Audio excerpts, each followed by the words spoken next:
Selanjutnya, kamu menjelaskan tentang materi kimia klinik. Pemeriksaan kimia klinik adalah serangkaian tes laboratorium yang menganalisis berbagai komponen kimia dalam sampel biologis seperti darah atau urin untuk membantu mendiagnosis penyakit, memantau kondisi kesehatan, dan mengevaluasi respon terhadap terapi. Cairan tubuh yang dapat digunakan adalah darah, seperti darah utuh, serum, dan plasma dan urin, cairan cerebrospinal, cairan sinovial, dan lain-lain. Kimia klinik dapat diterapkan dalam beberapa bidang yaitu biokimia, endokrinologi, kimia analitik, toksikologi, imunologi, dan farmakologi. Next. Next.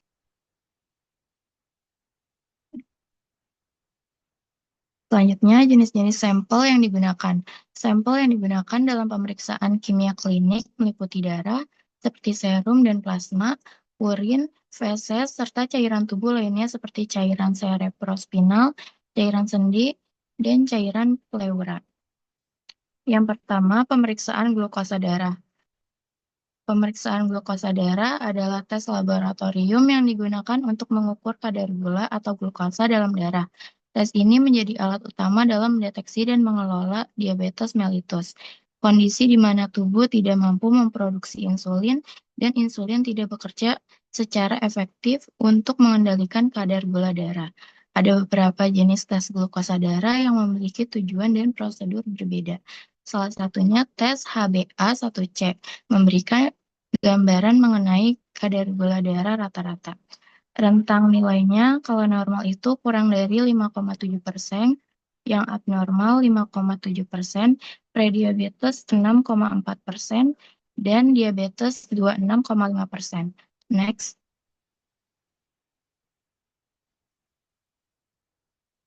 Selanjutnya, pemeriksaan profil lipid, yaitu serangkaian tes darah yang digunakan untuk mengukur kadar lemak dan zat-zat lemak atau lipid dalam tubuh. Tujuan dari pemeriksaan ini adalah untuk mengevaluasi risiko seseorang terkena penyakit kardiovaskuler, seperti penyakit jantung dan stroke. Sebelum melakukan pemeriksaan profil lipid, biasanya dianjurkan untuk berpuasa selama 9 hingga 12 jam. Hal ini dilakukan karena makanan yang baru saja dikonsumsi, terutama yang mengandung lemak, dapat mempengaruhi hasilnya. Komponen utama dalam pemeriksaan profil lipid yang pertama itu ada kolesterol total, yaitu kolesterol adalah zat seperti lilin yang penting bagi pembentukan sel-sel sehat. Seperti kadar yang terlalu tinggi dapat meningkatkan risiko terkena penyakit yang tinggi. Seringkali disebabkan oleh konsumsi berlebihan gula, alkohol, dan karbohidrat olahan, dan juga meningkatkan risiko penyakit jantung. Next. Yang kedua, pemeriksaan fungsi hati. Yaitu dikenal sebagai liver function test, merupakan serangkaian tes darah yang digunakan untuk mengevaluasi kondisi dan kesehatan hati.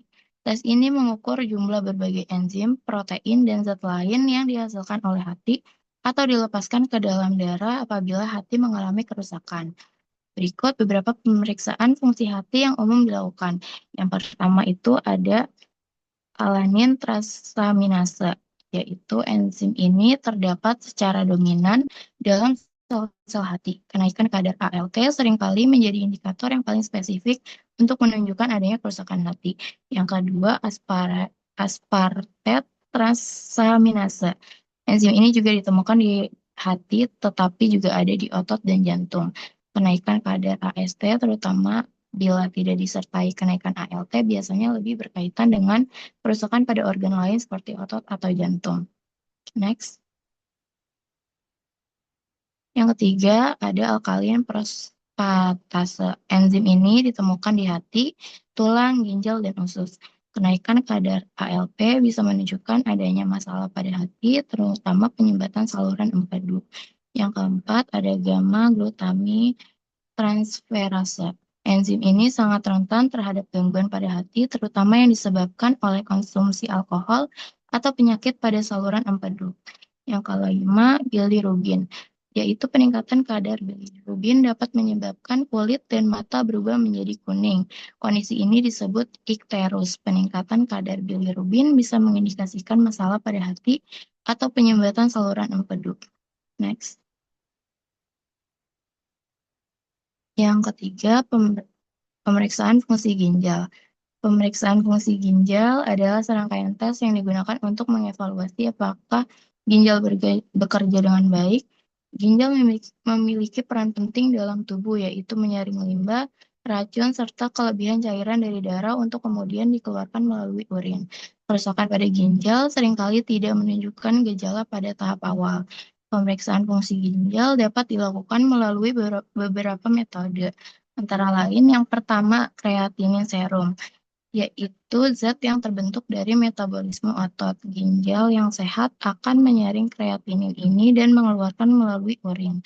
Jika kadar kreatinin dalam darah tinggi, berarti kemungkinan fungsi ginjal tidak optimal. Yang kedua, blood ureum nitrogen atau ureum.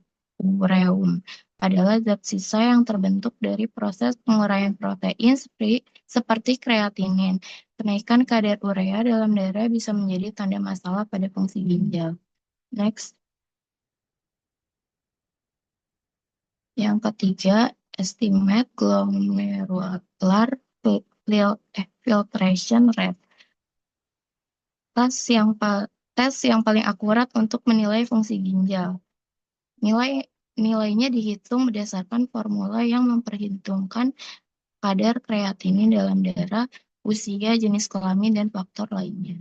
Yang keempat, high sensitivity C-reactive protein, yaitu suatu penanda umum untuk peradangan, tetapi versi yang lebih sensitif. Tes ini mampu mendeteksi peradangan ringan yang berhubungan dengan risiko penyakit jantung. Yang selanjutnya, pemeriksaan elektrolit.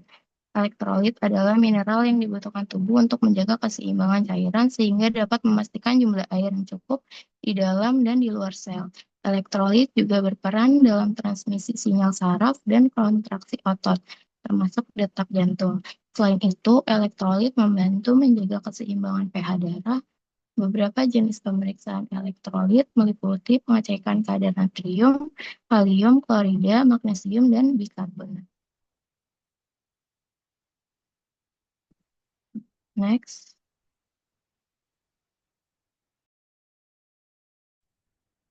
Selanjutnya ada pemeriksaan imunologi dan serologi. Imunologi itu adalah cabang ilmu biomedis yang mempelajari tentang sistem kekebalan tubuh, yaitu sistem imun, yaitu sistem pertahanan alami tubuh yang berfungsi untuk melindungi tubuh dari berbagai zat asing seperti bakteri, virus, jamur, parasit, racun, dan sel abnormal. Sedangkan serologi adalah cabang dari ilmu imunologi yang mempelajari serum darah dan reaksi antara antigen dan antibodi yang terdapat di dalam serum tersebut. Serologi ini berfokus pada pemeriksaan laboratorium yang bertujuan untuk mendeteksi adanya antibodi atau antigen di dalam serum darah sebagai tanda adanya infeksi atau respon kekebalan tubuh terhadap suatu penyakit. Boleh next? Jenis pemeriksaan penyakit infeksi. Ada jenis-jenis pemeriksaan penyakit, yaitu penyakit infeksi. Yang pertama itu penyakit pemeriksaan demam tifoid, itu tes Widal. Tes Widal ini merupakan pemeriksaan serologi yang digunakan untuk mendeteksi antibodi terhadap bakteri Salmonella typhi, yaitu bakteri penyebab demam tifoid. Tes Widal ini mengukur antibodi terhadap dua jenis antigen, yaitu yang pertama antigen O somatik yang menunjukkan infeksi akut. Yang kedua antigen H, yaitu flagel, yang menunjukkan infeksi lama atau kekebalan tubuh. Yang kedua yaitu pemeriksaan hepatitis. Pemeriksaan imunologi dan serologi ini, hepatitis digunakan untuk mendeteksi infeksi virus hepatitis melalui pemeriksaan antigen atau antibodi dalam darah. Beberapa jenis pemeriksaan hepatitis ini antara lain HBsAg, yaitu hepatitis B surface antigen, lalu ada anti-HBs, anti-HBC, dan juga anti-HCV. Boleh next? Yang ketiga itu ada pemeriksaan HIV, yang merupakan pemeriksaan imunologi dan serologi yang digunakan untuk mendeteksi antibodi atau antigen virus HIV dalam darah. Virus HIV ini menyerang sistem kekebalan tubuh sehingga menyebabkan penurunan daya tahan tubuh. Pemeriksaan HIV ini biasanya dilakukan dalam beberapa tahap, yaitu tes screening, yaitu tes awal yang dilakukan menggunakan metode rapid test atau ELISA untuk mendeteksi antibodi HIV. Yang kedua itu tes konfirmasi. Jika hasil screening itu positif, maka dilakukan pemeriksaan konfirmasi menggunakan metode yang lebih spesifik. Boleh next. Yang keempat itu ada pemeriksaan demam berdarah denggi, yaitu pemeriksaan imunologi serologi denggi digunakan untuk mendiagnosis penyakit demam berdarah yang disebabkan oleh virus denggi. Pemeriksaan ini dilakukan dengan mendeteksi antigen atau antibodi virus denggi dalam darah. Jenis pemeriksaan denggi ini meliputi antigen NS1, yaitu pemeriksaan NS1 ini digunakan untuk mendeteksi antigen virus denggi pada fase awal penyakit. Lalu ada IgM denggi, yaitu IgM denggi itu merupakan antibodi yang muncul pada infeksi baru. IgM ini biasanya dapat dideteksi melalui hari kelima setelah timbul gejala. Lalu ada IgG denggi, yaitu IgG denggi ini menunjukkan infeksi lama atau infeksi berulang. Boleh next. Lalu yang kelima ini pemeriksaan sifilis. Pemeriksaan sifilis ini merupakan pemeriksaan serologi yang digunakan untuk mendeteksi infeksi bakteri Treponema pallidum, yaitu penyebab penyakit sifilis. Lalu jenis pemeriksaan sifilis ini meliputi VDR atau Venereal Disease Research Laboratory. Pemeriksaan VDRL ini digunakan sebagai tes screening untuk mendeteksi antibodi terhadap bakteri sifilis. Hasil positifnya itu menunjukkan kemungkinan adanya infeksi sifilis ini, tetapi perlu dilakukan pemeriksaan lanjutan untuk konfirmasi. Lalu ada TPHA, yaitu Treponema pallidum hemagglutination assay. TPHA ini digunakan sebagai pemeriksaan konfirmasi sifilis. Pemeriksaan ini lebih spesifik dibandingkan VDRL. Next. Lalu ada jenis pemeriksaan penyakit antibodi, yaitu imunoglobulin M, yaitu merupakan antibodi yang pertama kali diproduksi tubuh ketika terjadi infeksi. Pemeriksaan IgM ini sering digunakan untuk diagnosis penyakit infeksi akut seperti demam berdarah denggi, hepatitis A, campak, dan tifoid. Lalu ada imunoglobulin G. IgG ini merupakan antibodi yang muncul setelah IgM dan bertahan dalam waktu yang lama, bahkan dapat bertahan seumur hidup. IgG ini digunakan untuk mengetahui apakah seseorang pernah terinfeksi suatu penyakit atau telah memiliki kekebalan terhadap penyakit tersebut. Selanjutnya ada imunoglobulin A, yaitu merupakan antibodi yang banyak ditemukan pada permukaan mukosa seperti saluran pernapasan dan saluran pencernaan. IgA ini berfungsi sebagai pertahanan pertama tubuh terhadap mikroorganisme yang masuk melalui permukaan mukosa. Boleh next. Lalu ada imunoglobulin E, yaitu merupakan antibodi yang berperan dalam reaksi alergi dan infeksi parasit. Pemeriksaan IgA ini digunakan untuk membantu diagnosis alergi dan infeksi cacing. Selanjutnya ada imunoglobulin D, yaitu merupakan antibodi yang jumlahnya itu sangat sedikit. Di pemeriksaan IgD ini jarang dilakukan karena penggunaan dalam diagnosis penyakit masih terbatas. Boleh next. Lalu selanjutnya ada jenis pemeriksaan, yaitu penyakit autoimun. Yang pertama itu pemeriksaan anti-nuclear antibody itu atau ANA. Pemeriksaan anti-nuclear antibody atau ANA ini digunakan untuk mendeteksi antibodi yang menyerang antisel atau komponen inti sel. Pemeriksaan ini biasanya digunakan sebagai pemeriksaan awal atau screening pada pasien yang dicurigai menderita penyakit autoimun sistemik. Yang kedua itu pemeriksaan rheumatoid factor atau RF. RF ini merupakan autoantibodi yang menyerang imunoglobulin G dalam tubuh. Pemeriksaan rheumatoid factor digunakan untuk membantu diagnosis penyakit rheumatoid arthritis, yaitu penyakit autoimun yang menyerang sendi dan menyebabkan peradangan kronis. Next. Yang ketiga itu pemeriksaan anti dsDNA, yaitu digunakan untuk mendeteksi antibodi yang menyerang DNA beruntai ganda yang terdapat di dalam inti sel. Yang keempat itu pemeriksaan anti CCP, yaitu digunakan untuk membantu diagnosis rheumatoid arthritis. Anti CCP ini merupakan autoantibodi yang menyerang protein yang mengalami perubahan struktur akibat proses inflamasi. Boleh next. Yang kelima itu pemeriksaan autoimun tiroid, yaitu dilakukan pada penyakit yang menyerang kelenjar tiroid. Beberapa pemeriksaan autoimun tiroid ini ada anti TPO, yaitu anti tiroid peroksida atau TPO. B yaitu anti tiroglobulin. Yang keenam itu pemeriksaan antifosfolipid, yaitu digunakan untuk membantu diagnosis sindrom antifosfolipid ini, yaitu penyakit autoimun yang menyebabkan gangguan pembekuan darah. Boleh next. Selanjutnya ada jenis pemeriksaan penyakit alergi, itu salah satu pemeriksaan alergi ini yang paling sering dilakukan adalah pemeriksaan IgE total. Pemeriksaan IgE total ini bertujuan untuk mengukur jumlah keseluruhan antibodi IgE di dalam darah. Pemeriksaan IgE total ini sering dilakukan pada pasien yang mengalami gejala alergi seperti gatal-gatal, asma, atau rinitis alergi. Selain pemeriksaan IgE total tersebut, pemeriksaan IgE spesifik yang digunakan untuk mengetahui jenis alergi tertentu yang menyebabkan reaksi alergi. Pemeriksaan IgE spesifik ini dilakukan dengan mendeteksi antibodi IgE yang bereaksi terhadap alergen tertentu seperti makanan, debu rumah, bulu hewan, serbuk sari, atau obat-obatan.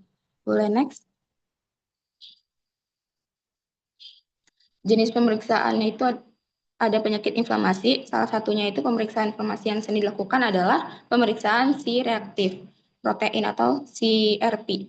CRP ini merupakan protein yang diproduksi oleh hati sebagai respon terhadap peradangan. Pemeriksaan CRP ini digunakan untuk membantu diagnosis berbagai penyakit seperti infeksi bakteri, penyakit autoimun, serta peradangan kronis. Selain CRP, terdapat pemeriksaan inflamasi lain, yaitu pemeriksaan procalcitonin atau PCT.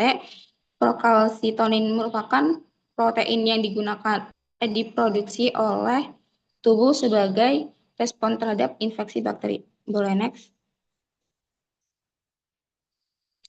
Selanjutnya ada jenis pemeriksaan hormon. Salah satu pemeriksaan hormon ini sering dilakukan adalah pemeriksaan human chorionic gonadotropin atau HCG. Hormon HCG ini merupakan hormon yang diproduksi oleh plasenta setelah terjadi kehamilan. Pemeriksaan HCG ini digunakan untuk mendeteksi kehamilan karena hormon ini dapat ditemukan di dalam darah dan urin beberapa hari setelah terjadinya pembuahan. Selain HCG ini, terdapat pemeriksaan hormon tiroid yang digunakan untuk menilai fungsi kelenjar tiroid. Kelenjar tiroid ini menghasilkan hormon yang berperan dalam mengatur metabolisme tubuh. Boleh next. Selanjutnya ada jenis pemeriksaan golongan darah, yaitu merupakan pemeriksaan laboratorium yang bertujuan untuk menentukan jenis golongan darah seseorang berdasarkan antigen yang terdapat pada permukaan sel darah merah, yaitu golongan darah itu ditentukan berdasarkan sistem ABO dan sistem resus, yaitu RH. Pada sistem ABO ini terdapat 4 jenis golongan darah, yaitu golongan darah A, golongan darah B, golongan darah AB, dan golongan darah O. Boleh next. Yaitu selanjutnya ada metode pemeriksaan imunologi dan serologi. Secara umum itu metodenya itu ada pertama metode aglutinasi, yaitu pemeriksaan yang dilakukan dengan melihat penggumpalan, yaitu aglutinasi ini, antigen dan antibodi. Metode ini sering digunakan untuk pemeriksaan golongan darah, tes Widal, yaitu demam tifoid. Yang ketiga itu tes faktor reumatoid. Yang keempat itu pemeriksaan antibodi tertentu. Yang kedua itu ada metode presipitasi, yaitu pertama metode presipitasi digunakan untuk mendeteksi reaksi antara antigen dan antibodi yang menghasilkan endapan presipitat. Yaitu metode presipitasi ini digunakan untuk pemeriksaan protein serum, pemeriksaan imunoglobulin, identifikasi antigen mikroorganisme. Boleh next. Selanjutnya itu metode ELISA, yaitu Enzyme Linked Immunosorbent Assay. Metode ELISA ini merupakan salah satu metode yang paling sering digunakan dalam pemeriksaan imunologi serologi modern, yaitu ELISA digunakan untuk pemeriksaan antigen penyakit infeksi. Yang kedua itu pemeriksaan hormon, misalnya itu HCG. Yang ketiga itu pemeriksaan alergi, yaitu IgE. Yang keempat itu pemeriksaan autoimun, dan yang terakhir itu pemeriksaan CRP. Boleh next.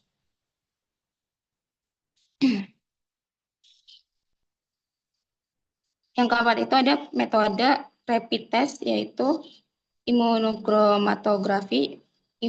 Metode ini atau rapid test ini merupakan pemeriksaan cepat yang menggunakan strip uji untuk mendeteksi antigen atau antibodi. Metode ini digunakan untuk tes kehamilan atau HCG. Yang kedua itu rapid test COVID-19. Yang ketiga itu rapid test hepatitis. Dan yang keempat itu rapid test HIV. Next. Yang kelima itu metode radioimmunoassay atau RIA.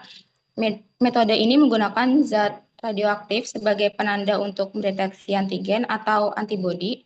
Lalu metode ini sering digunakan untuk pemeriksaan hormon dan juga penelitian imunologi.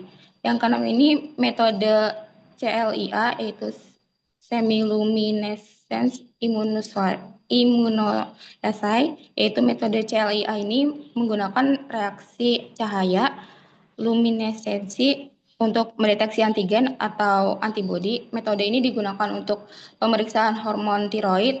Yang kedua ini pemeriksaan autoimun, dan yang ketiga ini pemeriksaan infeksi. Boleh next.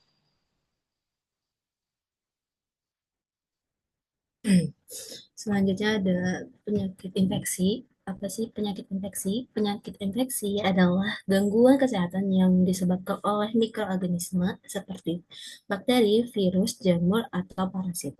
Mikroorganisme ini sering disebut sebagai patogen. Mereka bisa masuk ke dalam tubuh manusia melalui berbagai jalur, termasuk termasuk luka pada kulit, saluran pernapasan, dan sistem pencernaan. Setelah masuk ke tubuh, patogen dapat berkembang biak, menghasilkan racun, atau langsung menyerang sel tubuh yang kemudian memicu gejala penyakit. Boleh di next. Jenis-jenis infeksinya itu pertama ada infeksi bakteri. Infeksi bakteri terjadi ketika patogen masuk ke tubuh dan mulai berkembang biak. Contoh, bakteri patogen meliputi Staphylococcus aureus yang sering menyebabkan infeksi kulit, dan Escherichia coli yang dapat menyebabkan diare atau infeksi saluran kemih. Contoh infeksi bakteri meliputi pada infeksi saluran kemih dan demam tifoid atau tifus. Yang kedua ada infeksi virus. Belum. Yang kedua ada infeksi virus. Virus adalah mikroorganisme kecil yang hanya dapat berkembang biak dalam sel inang. Mereka dapat menyerang berbagai jenis jaringan di tubuh, mulai dari sistem pernapasan hingga sistem saraf. Ketiga, infeksi jamur. Infeksi jamur terjadi ketika organisme seperti Candida atau Aspergillus tumbuh berlebih di tubuh. Infeksi ini lebih sering menyerang individu dengan sistem kekebalan tubuh yang lemah, seperti pengidap HIV atau AIDS atau pasien kanker. Yang terakhir ada infeksi parasit. Parasit adalah organisme yang hidup dengan mengambil nutrisi dari tubuh inangnya. Mereka dapat menginfeksi tubuh manusia melalui air yang terkontaminasi makanan mentah atau gigitan serangga. Next. Terus ada cara penularan penyakit infeksi. Pertama ada kontak fisik langsung, kedua kontak tidak langsung, tiga kontaminasi makanan atau minuman, yang terakhir gigitan serangga. Terus gejala penyakitnya ada seperti demam, kelelahan, nyeri otot dan sendi, batuk dan pilek, diare atau mual, luka atau ruam di kulit. Gejala spesifiknya bisa muncul seperti infeksi saluran pernapasan, infeksi saluran kemih, dan infeksi sistem saraf. Next.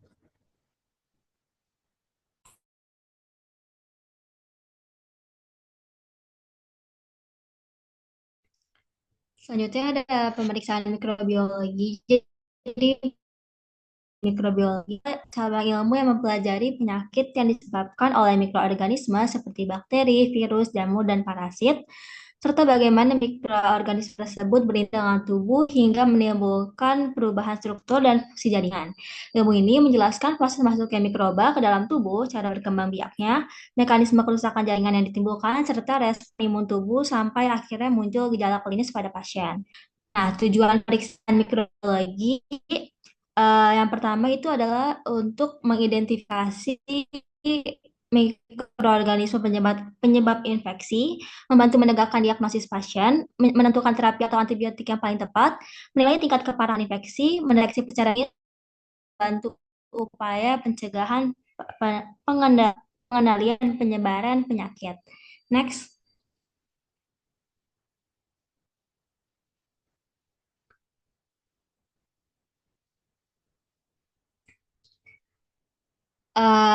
Ada beberapa tahap pemeriksaan mikrobiologi. Jadi yang pertama itu pengambilan spesimen itu untuk mengambil sampel dari pasien sesuai dengan lokasi infeksis, dahak atau spuntum untuk menginfeksi saluran pernapasan seperti TBC, urin untuk untuk mendeteksi infeksi saluran kemih, dan juga pengambilan spesimen harus dilakukan secara aseptik agar tidak terjadi kontaminasi.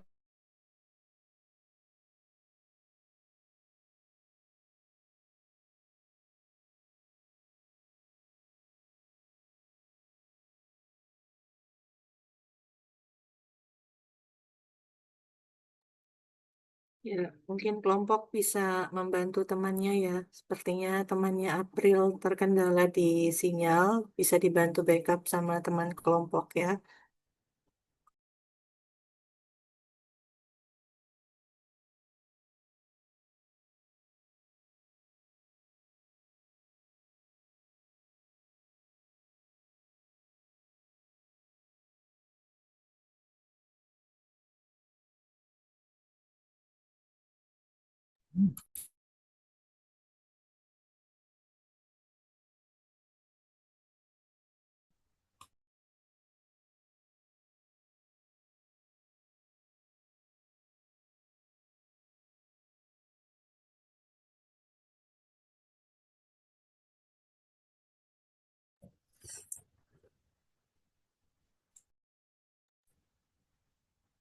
Kedua, ada transportasi dan penyimpanan. Ada spesimen dibawa ke laboratorium dengan media transport sesuai jenis mikroba. Terus disimpan pada suhu yang tepat, spesimen darah di suhu ruang atau inkubator. Terus spesimen respirasi atau urin dingin jika perjalanan lama. Yang ketiga, ada pemeriksaan mikroskopis awal. Dilakukan pewarnaan langsung untuk melihat mikroba. Ini gimana cara bacanya sih? Gram-Stein atau ke bakteri gram positif atau negatif. Terus Nielsen, bakteri tahan asam, misal Mycobacterium. Terus ada KOH jadi jamur. Terus memberikan petunjuk awal tentang jenis dan jumlah mikroba. Next.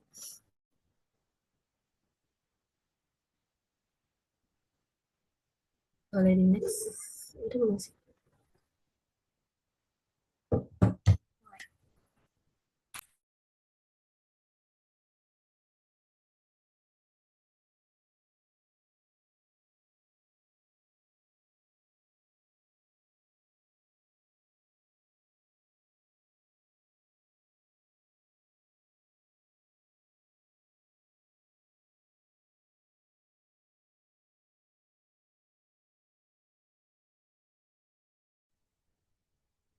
Boleh next slide.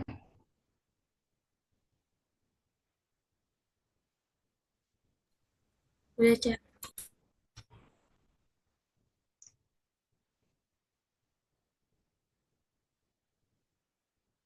Selanjutnya,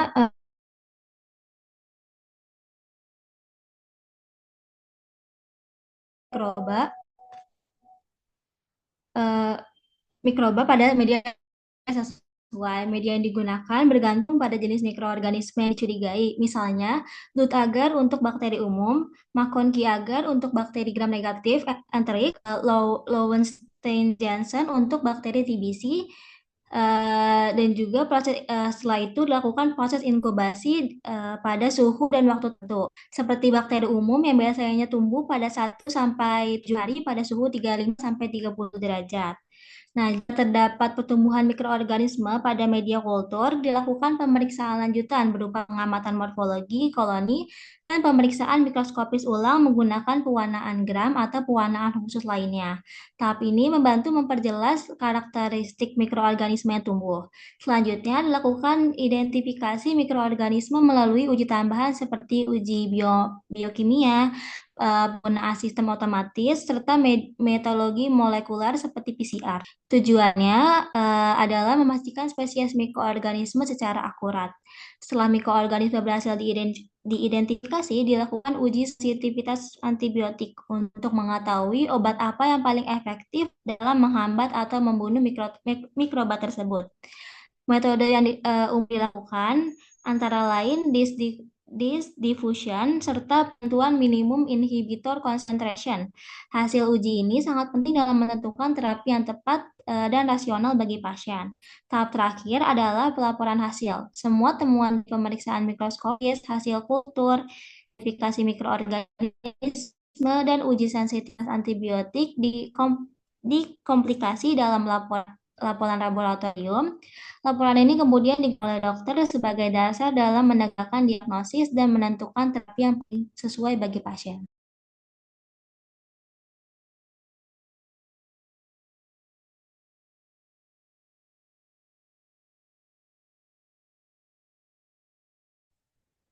Baik, selanjutnya ada studi case. Kali ini kita dapat studi case.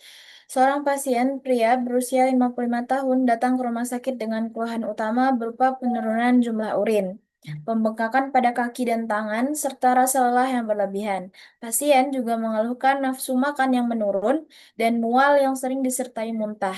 Dari riwayat penyakit, pasien memiliki riwayat hipertensi dan diabetes mellitus tipe 2 yang tidak terkontrol dengan baik. Pasien telah beberapa kali menjalani pengobatan rawat jalan untuk kedua kondisi tersebut. Next.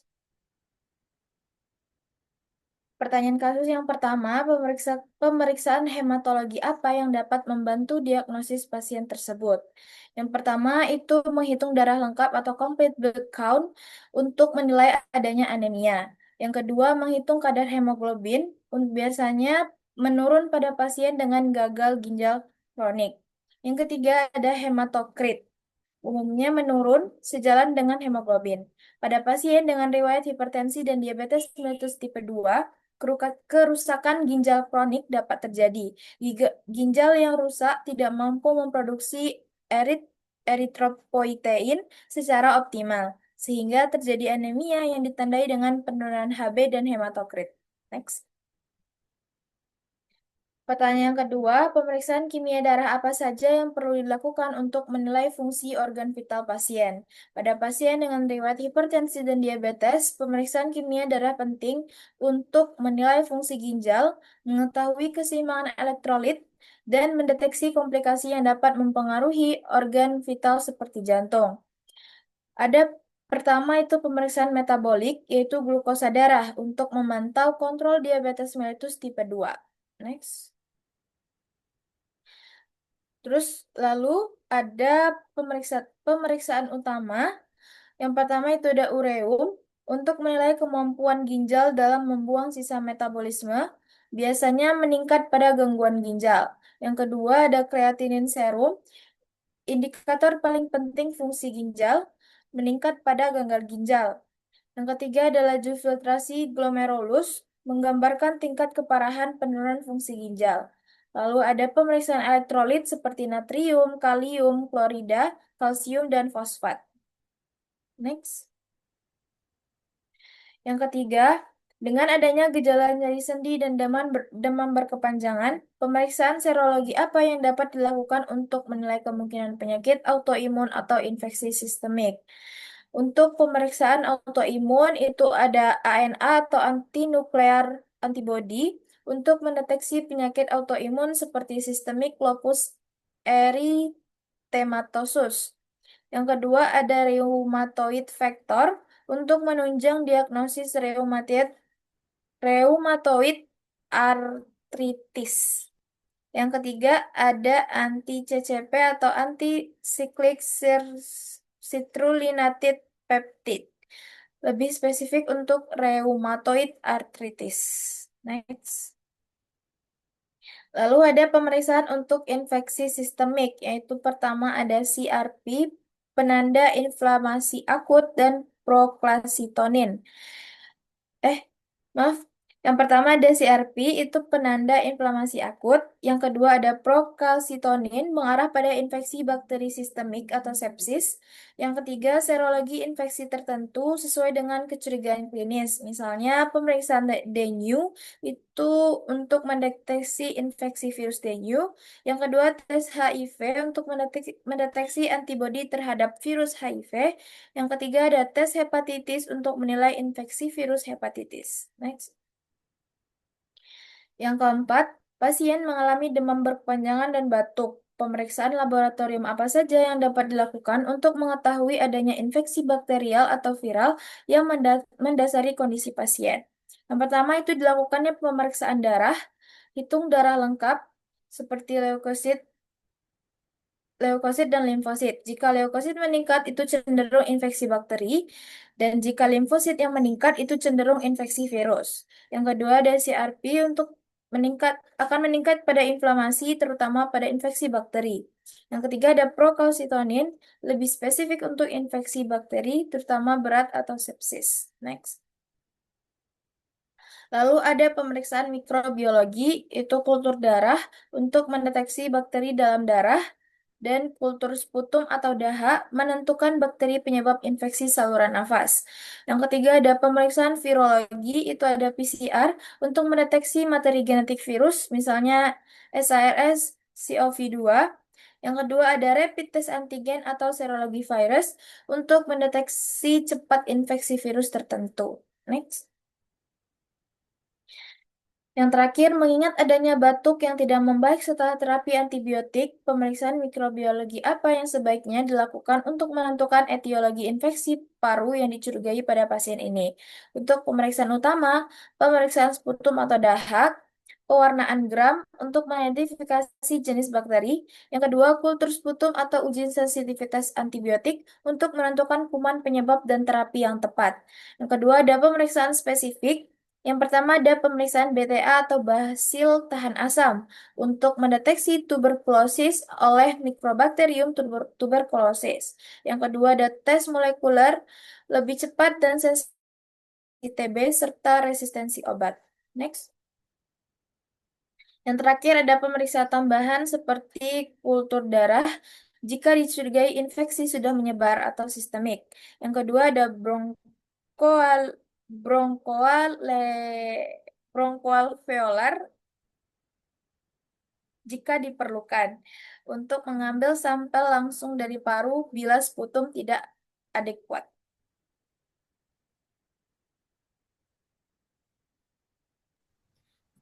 Ini ada daftar pustaka yang kita dapatkan. Next.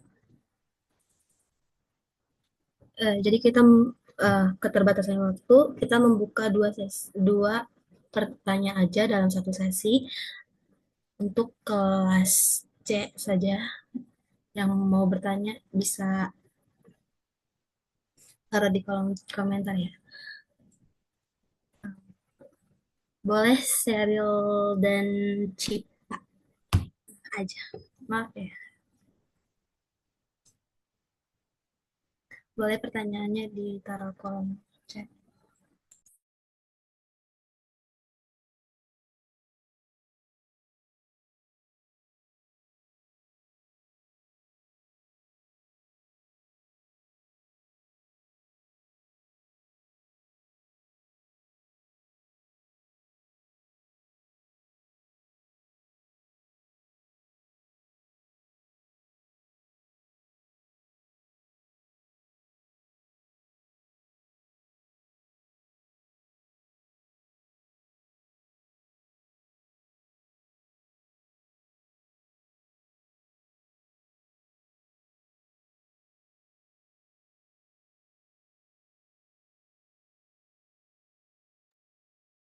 Silahkan teman-teman dari kelas C dibuka sesi tanya jawab.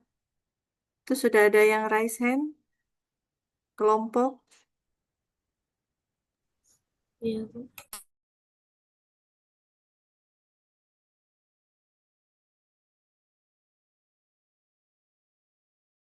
Ibu pertanyaannya dikirim ke WA aja ya, Bu, soalnya kalau di kolom chat hanya untuk host, nggak bisa dilihat semuanya. Oh, begitu. Ya, boleh silahkan. Atau di, oh jadi ini yang lain nggak bisa ketik ya? Bisa ketik tapi kekirimnya yang lihat cuma host katanya.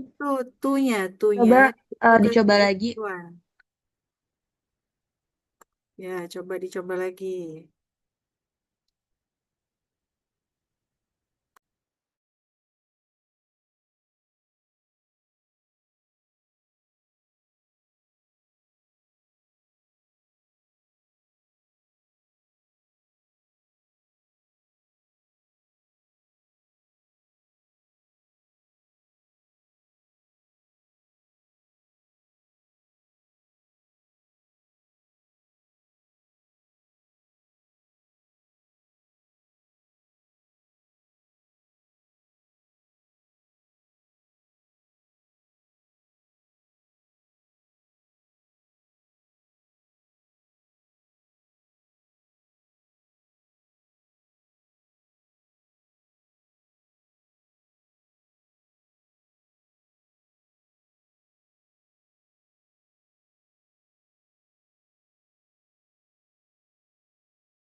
Ibu kita izin diskusi dulu ya, Bu.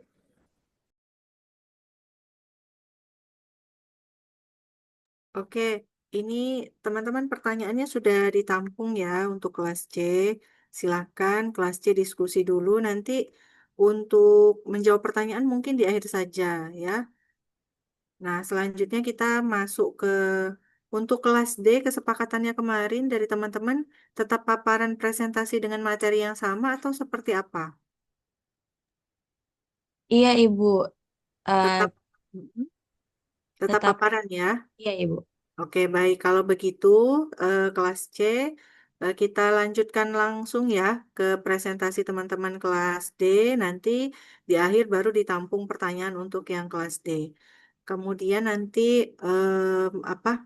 Di akhir baru kita persamaan persepsi, baru lanjut materi lab dari Ibu ya. Oke, baik. Sudah dicatat semua pertanyaan untuk yang kelas C.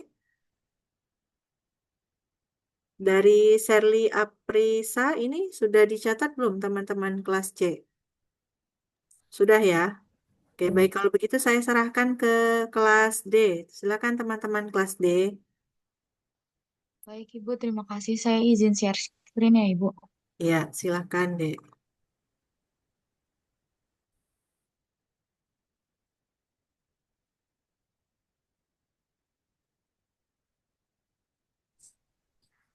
Baik, sebelumnya, Assalamualaikum warahmatullahi wabarakatuh. Perkenalkan, saya Mega Khairunisa selaku moderator dari kelompok 2 kelas D. Sebelumnya, selamat pagi kepada Ibu Indah, selamat pagi kepada teman-teman. Untuk presentasi kali ini, mungkin kita tidak akan menambahkan terlalu banyak dan akan menambahkan yang kurang saja dari kelas C sebelumnya. Oke, boleh dilanjut.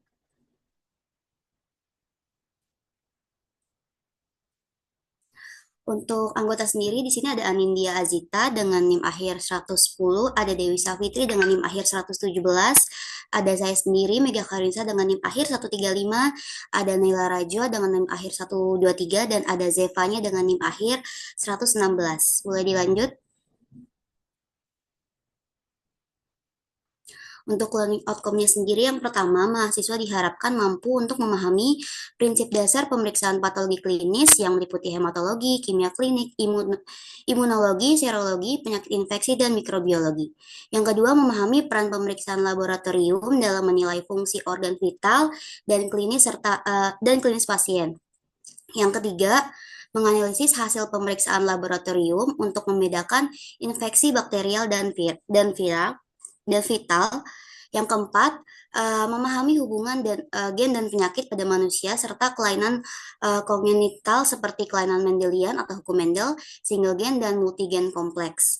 Yang kelima, mahasiswa diharapkan mampu memahami prinsip diagnosis genetik molekuler serta metode pemeriksaan seperti PCR, deteksi DNA, dan analisis RNA. Dan yang terakhir adalah mahasiswa diharapkan mampu menerapkan konsep pemeriksaan patologi klinis dalam analisis studi kasus secara sistematis dan rasional. Untuk selanjutnya bisa dijelaskan oleh anggota kelompok yang lain. Oke, baik. Terima kasih, Mega. Jadi, di sini ada pengertian patologi klinis, sama seperti yang kelas C tadi jelaskan, kalau patologi klinis adalah cabang ilmu kedokteran yang mempelajari penyakit dan kondisi medis melalui pengamatan dan analisis spesimen seperti jaringan, sel, darah, urin, dan cairan tubuh lainnya. Tujuan utama patologi klinis ini adalah untuk mendiagnosis penyakit, memahami mekanisme penyakit, dan memberikan informasi yang relevan untuk pengobatan dan perawatan pasien. Patologi klinik ini ada beberapa bidang kesehatan lain seperti ada hematologi, kimia klinik, imunologi, dan serologi. Terus ada penyakit infeksi dan mikrobiologi. Oke, next. Oke, jadi apa itu hematologi? Secara sederhana, hematologi ini adalah bidang medis yang mempelajari darah dan jaringan pembentuk darah. Nah, pemeriksaan hematologi ini atau cek darah lengkap sangat penting karena darah adalah indikator kesehatan tubuh kita. Melalui perubahan kondisi sel-sel darah, dokter dapat mendiagnosis penyakit atau memantau efektivitas pengobatan yang sedang dijalani. Nah, ini mencakup sel darah merah, sel darah putih, dan platelet. Oke, selanjutnya. Nah, apa itu sel darah merah? Singkat saja, sel darah merah adalah komponen pertama yang diperiksa. Fungsi utamanya adalah mengangkut oksigen ke seluruh tubuh dalam tes hematologi, dan ada beberapa parameter yang dilihat. Yang pertama ada hemoglobin, terus habis itu ada hematokrit, terus ada MCV, terus habis itu ada MCH, MCHC, dan ada LDW. Oke, selanjutnya. Yang kedua ada sel darah putih. Sel darah putih ini adalah tentara tubuh kita yang melawan infeksi dan alergi. Nah, ada 5 jenis utama yang dipantau. Yang pertama itu ada neutrofil, limfosit, terus ada monofosit, eosinofil, dan basofil. Oke, selanjutnya. Oke, yang ketiga ada platelet atau disebut juga trombosit. Nah, sel ini memegang peran krusial dalam proses pembekuan darah. Tanpa trombosit yang cukup, tubuh kita akan sulit menghentikan pendarahan saat terluka. Nah, pemeriksaan ini mencakup jumlahnya, ukuran rata-ratanya, serta keseragaman ukuran trombosit tersebut dalam darah. Oke, selanjutnya. Kita langsung tujuan pemeriksaan hematologi ini adalah untuk mengevaluasi kesehatan secara menyeluruh, melihat kemungkinan adanya penyakit yang dapat dideteksi dari peningkatan ataupun penurunan kadar sel darah. Yang ketiga ada mendiagnosis penyebab gangguan kesehatan, terutama jika pasien mengalami gejala tertentu seperti demam, kelelahan, lemas, bengkak, dan pendarahan. Terus yang keempat ada memantau perkembangan kesehatan pasien dengan penyakit yang memengaruhi kadar sel. Dan yang terakhir memantau penanganan penyakit terutama yang memengaruhi kadar sel dan memerlukan tes hematologi lengkap secara teratur. Oke, selanjutnya.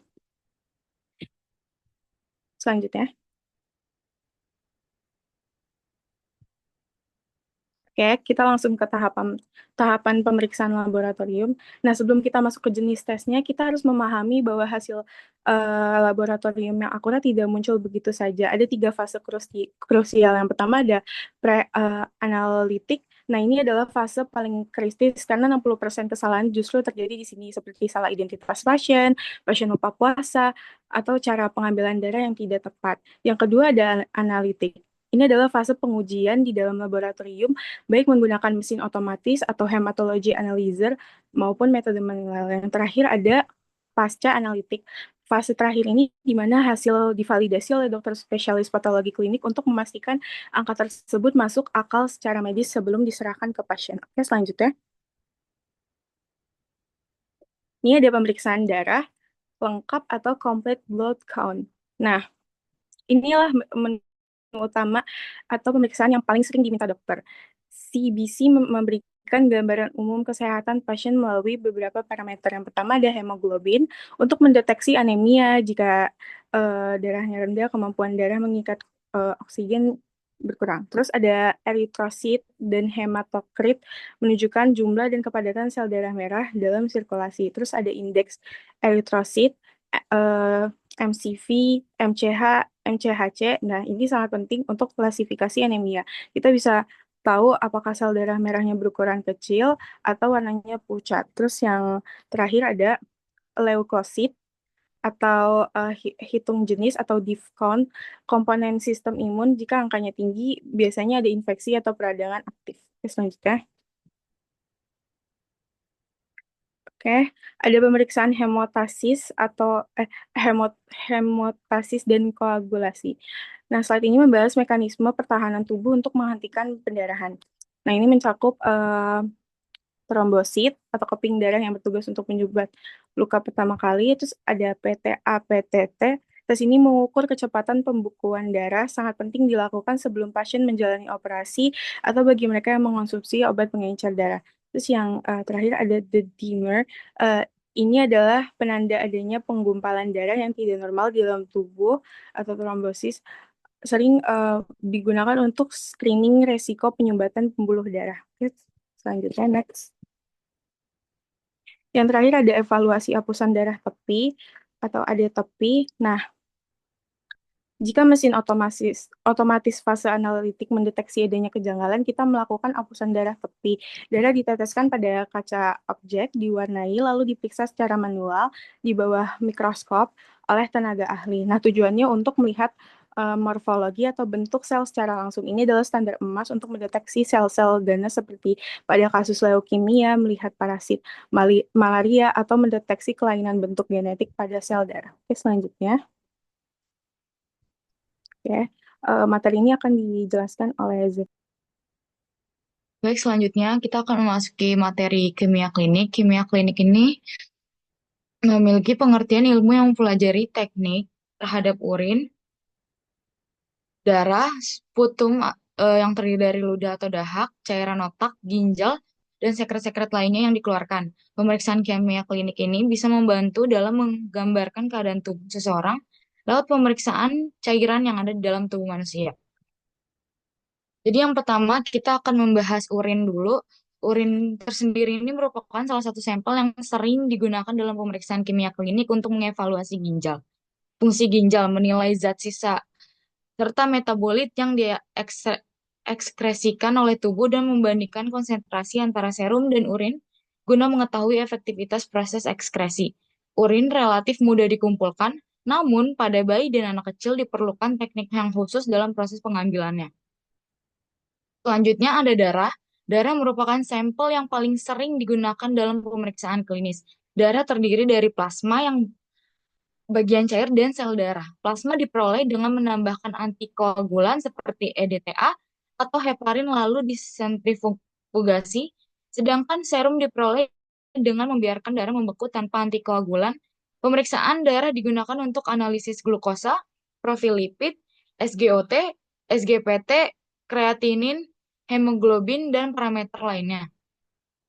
Untuk selanjutnya yaitu sputum yang terdiri dari ludah maupun dahak. Saliva dan dahak sama-sama jarang digunakan dalam pengujian laboratorium klinis rutin, tetapi keduanya dapat dimanfaatkan sebagai sampel diagnostik karena saliva dapat mencerminkan kadar zat tertentu dalam plasma darah, seperti obat-obatan dan alkohol sering digunakan untuk analisis DNA melalui sel bukal yang terlepas. Sedangkan dahak dapat mencerminkan kondisi saluran pernapasan dan digunakan untuk analisis mikroorganisme maupun materi genetik dari saluran pernapasan. Selanjutnya ya, untuk cairan lainnya seperti cairan tubuh, cairan amniotik, cairan tulang belakang, sinovial, peritoneal, perikardial, dan pleura digunakan untuk analisis tertentu. Cairan amniotik digunakan untuk pemeriksaan kesehatan janin. Cairan tulang belakang digunakan untuk diagnosis penyakit seperti meningitis, multiple sclerosis, dan gangguan cerebrovaskular. Dan yang terakhir, cairan peritoneal, perikardial, dan pleura diperiksa untuk menentukan asal cairan, yaitu transudat atau protein rendah atau eksudat protein tinggi akibat peradangan atau cedera. Selanjutnya, analit yang diperiksa dalam kimia klinik yaitu ada karbohidrat, contohnya glukosa untuk mendiagnosis diabetes mellitus. Selanjutnya protein, contohnya albumin, untuk tujuannya itu melihat status nutrisi dan fungsi hati. Selanjutnya lipid, contohnya kolesterol dan trigliserida, tujuannya untuk melihat risiko penyakit jantung. Ada enzim, contohnya AST, ALT, dan CK. Terus kemudian ada elektrolit, contohnya seperti natrium dan kalium. Tujuannya untuk melihat keseimbangan cairan dan asam basa. Selanjutnya ada fungsi ginjal, contohnya seperti ureum dan kreatinin. Untuk hormon, contohnya seperti TSH dan insulin. Dan untuk penanda jantung, contohnya seperti troponin, bertujuan untuk melihat serangan jantung.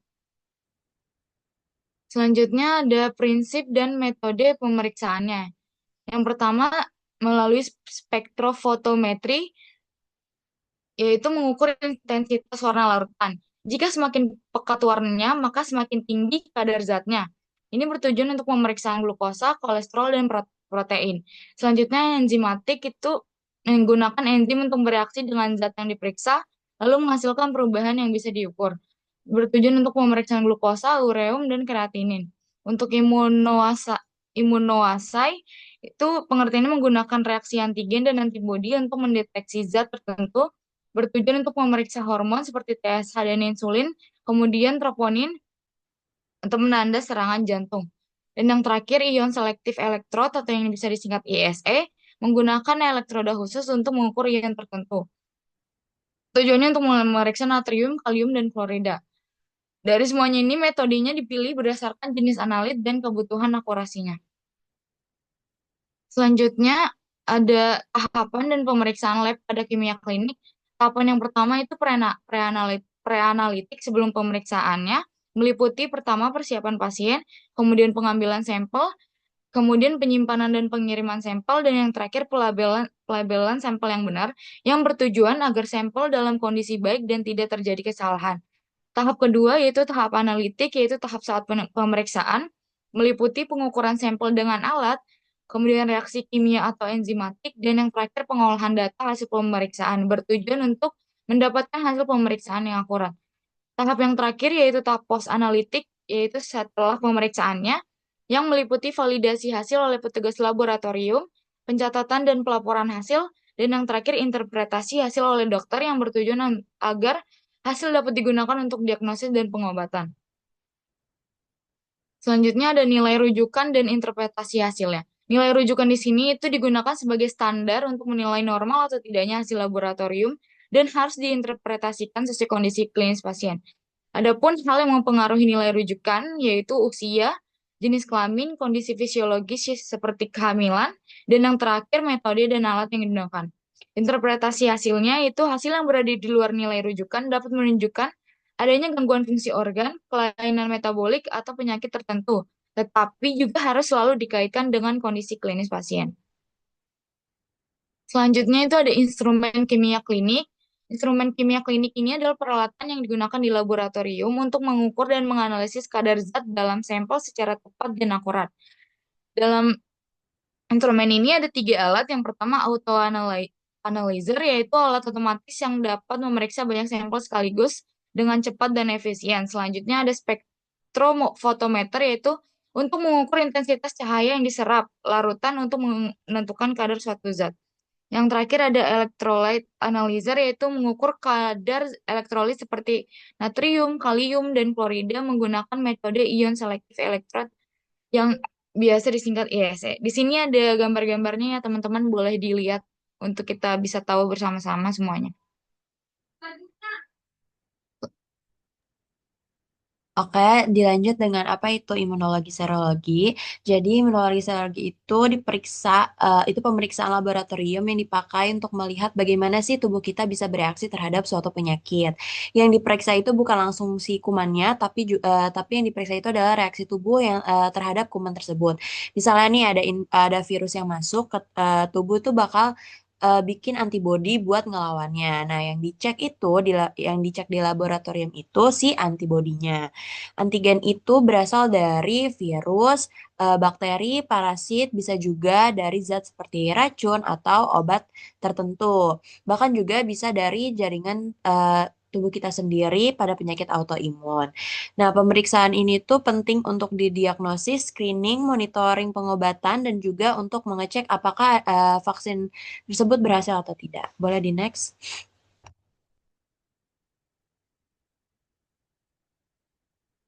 Nah, kalau misalnya tubuh itu pertama kali ketemu sama penyakit, itu disebut dengan respon primer. Di respon primer atau di fase ini tuh, antibodi yang muncul pertama kali itu bisa disebut dengan antibodi IgM. Jadi kalau misalnya di hasil lab IgM itu tinggi, biasanya itu tanda adanya infeksi baru. Kalau misalnya tubuh ketemu penyakit yang sama lagi, tapi karena kita sudah punya ingatan, jadi responnya itu jadi lebih cepat dan lebih kuat. Itu bisa disebut dengan respon sekunder. Di respon sekunder ini bisa disebut dengan antigen IgG. Antigen IgG apa namanya IgG ini tuh bisa naik dengan cepat dan lebih tinggi. Jadi IgG ini biasanya tuh menandakan bahwa kita tuh pernah terpapar sebelumnya atau sudah punya kekebalan. Boleh di next? Nah, di sini aku bisa jelasin jenis-jenis imunoglobulinnya. Yang pertama itu ada IgM, ini sebagai antibodi lini pertama. Yang kedua ada IgG sebagai antibodi yang paling banyak memberikan perlindungan jangka panjang. Yang ketiga itu ada IgA, ini ada penjaga area mukosa seperti air mata, air liur, ASI, pencernaan, dan lain sebagainya. Terus ada juga IgE, ini bertugas untuk melawan parasit dan terlibat dalam reaksi alergi yang melepaskan histamin. Yang kelima atau yang terakhir ada IgD yang berperan penting dalam aktivasi sel B untuk memproduksi antibodi. Boleh di next? Nah, tujuan dari pemeriksaan ini tuh bisa dipakai buat banyak hal. Misalnya untuk memastikan seseorang itu terkena infeksi seperti HIV, hepatitis, atau lain sebagainya. Terus juga bisa juga untuk mendeteksi penyakit autoimun. Penyakit autoimun itu kondisi ketika tubuh itu menyerang dirinya sendiri. Terus juga bisa untuk melihat daya tahan tubuh seseorang, mengecek keberhasilan vaksin, ataupun memantau pengobatan.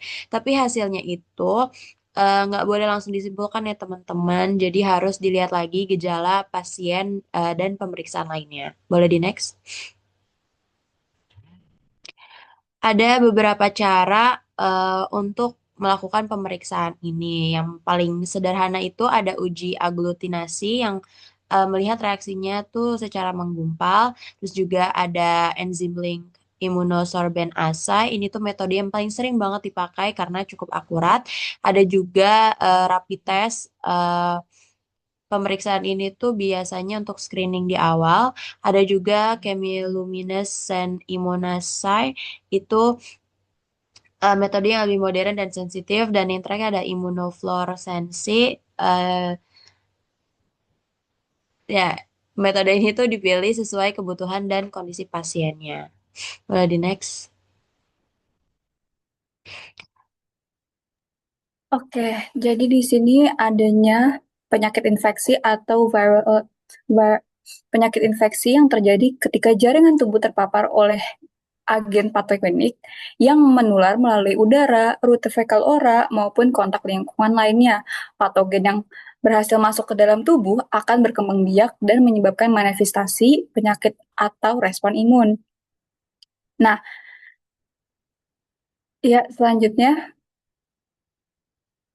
Oke, jadi infection itu terbagi jadi 4 ya guys. Dan ini yang pertama adanya virus, kedua infeksi virus atau viral infection, kedua infeksi bakteri atau bacterial infection, yang keempat infeksi bakteri atau parasitical infection, dan yang ketiga dan ini keempat adalah fungal infection atau infeksi jamur. Selanjutnya aku akan jelaskan infeksi virus yang terlebih dahulu ya. Nah, apa sih infeksi virus? Infeksi virus sebenarnya organisme mikroskopis unik yang tersusun atas sekuens asam nukleat antara DNA ataupun RNA yang terbungkus dalam selubung protein dan terkadang memiliki selubung membran lipid tambahan. Virus tidak memiliki organel sel seperti ribosom atau mitokondria, sehingga mereka bersifat parasit genetik yang sepenuhnya bergantung pada proses metabolisme sel hidup untuk bereplikasi. Nah, infeksi bakteri merupakan kondisi patologis dipicu oleh proliferasi bakteri berbahaya atau pelepasan zat toksin ke dalam tubuh. Pada dasarnya manusia akan merasakan sakit karena terpapar oleh bakteri jahat pada kulit, saluran pencernaan, paru-paru, jantung, otak, dan darah. Bakteri jahat yang ada di lingkungan, orang atau binatang yang terpapar bakteri, gigitan serangga, atau makanan yang tercemar bisa menyebabkan infeksi bakteri ini.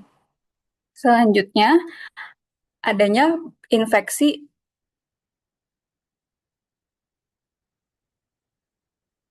terima kasih. Selanjutnya adanya infeksi parasit atau merupakan kondisi patologis yang timbul akibat organisme parasit hidup yang berkembang biak dan berproduksi di dalam tubuh inang atau host. Kelangsungan hidup parasit sangat bergantung kepada host sebagai sumber utama untuk memperoleh nutrisi esensial.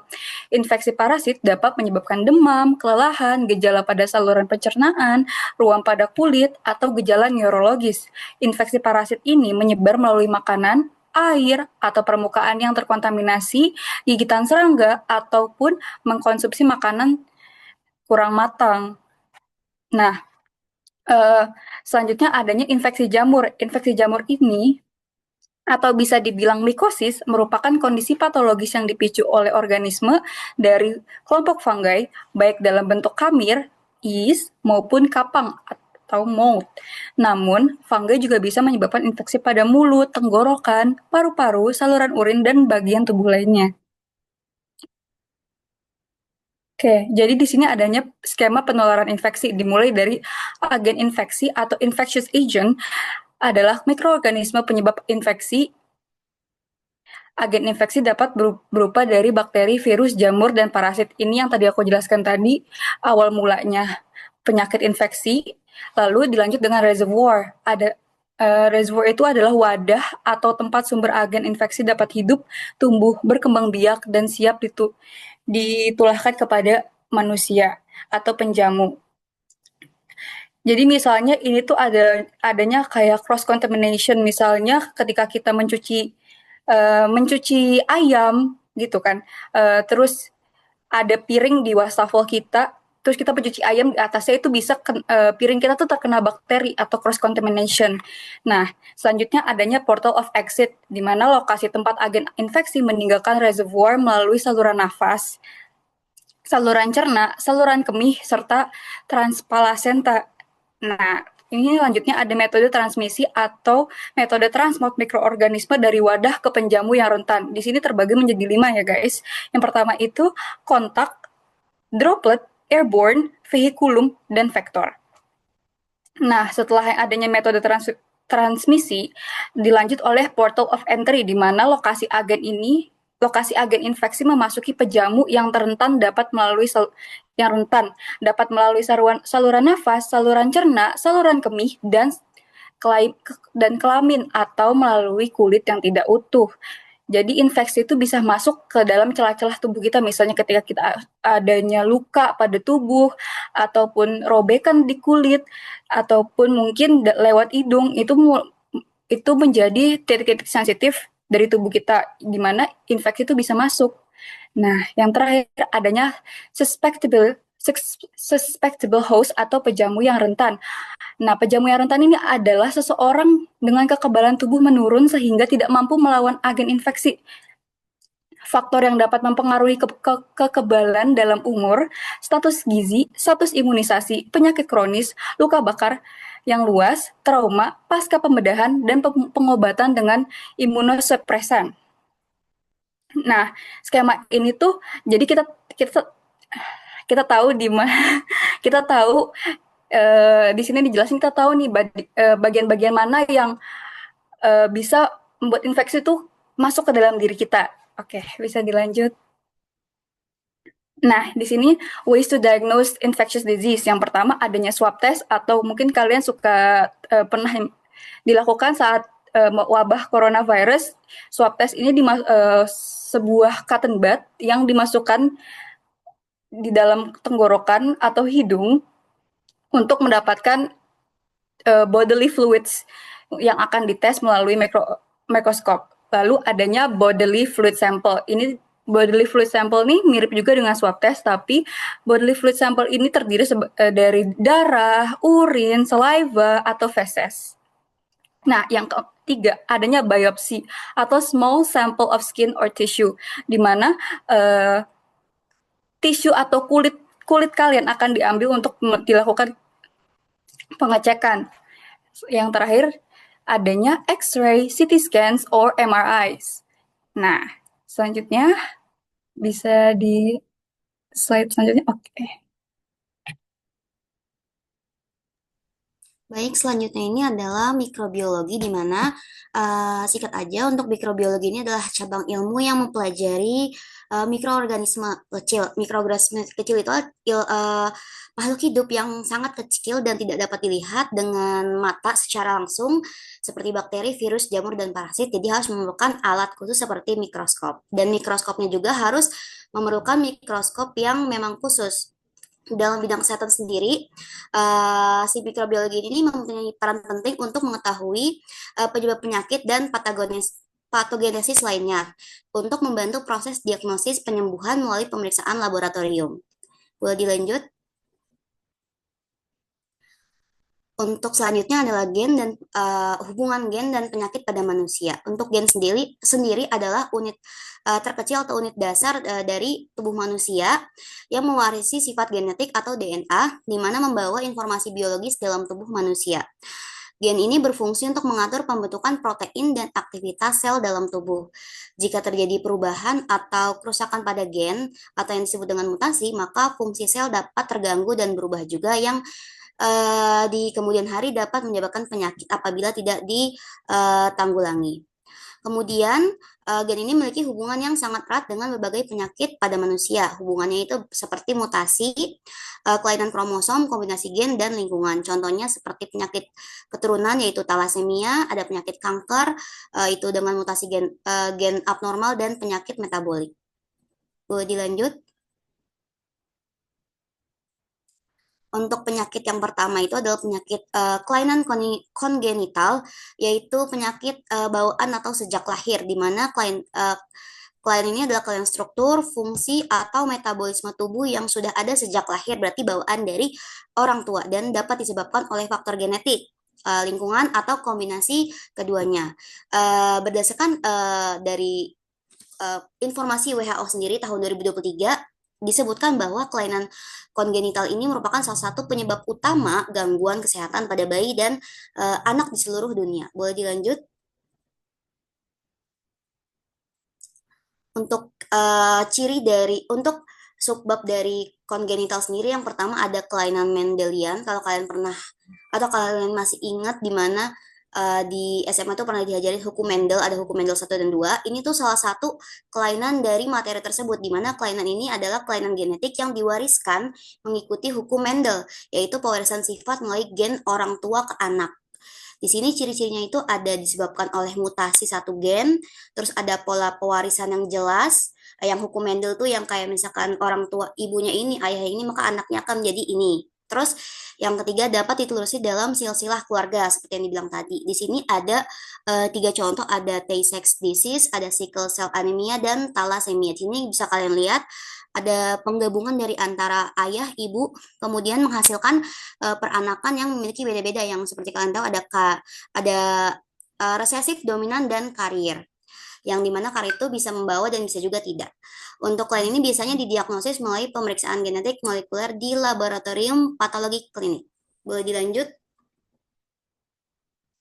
Untuk yang kedua itu adalah kelainan multigen kompleks, di mana nih kalian tadi kan lebih sederhana, kalau ini lebih bergabung, di mana kelainan multigen ini kompleksnya adalah kelainan yang disebabkan oleh interaksi banyak gen atau poligenik dan faktor lingkungan sehingga tidak memiliki pola pewarisan yang sederhana.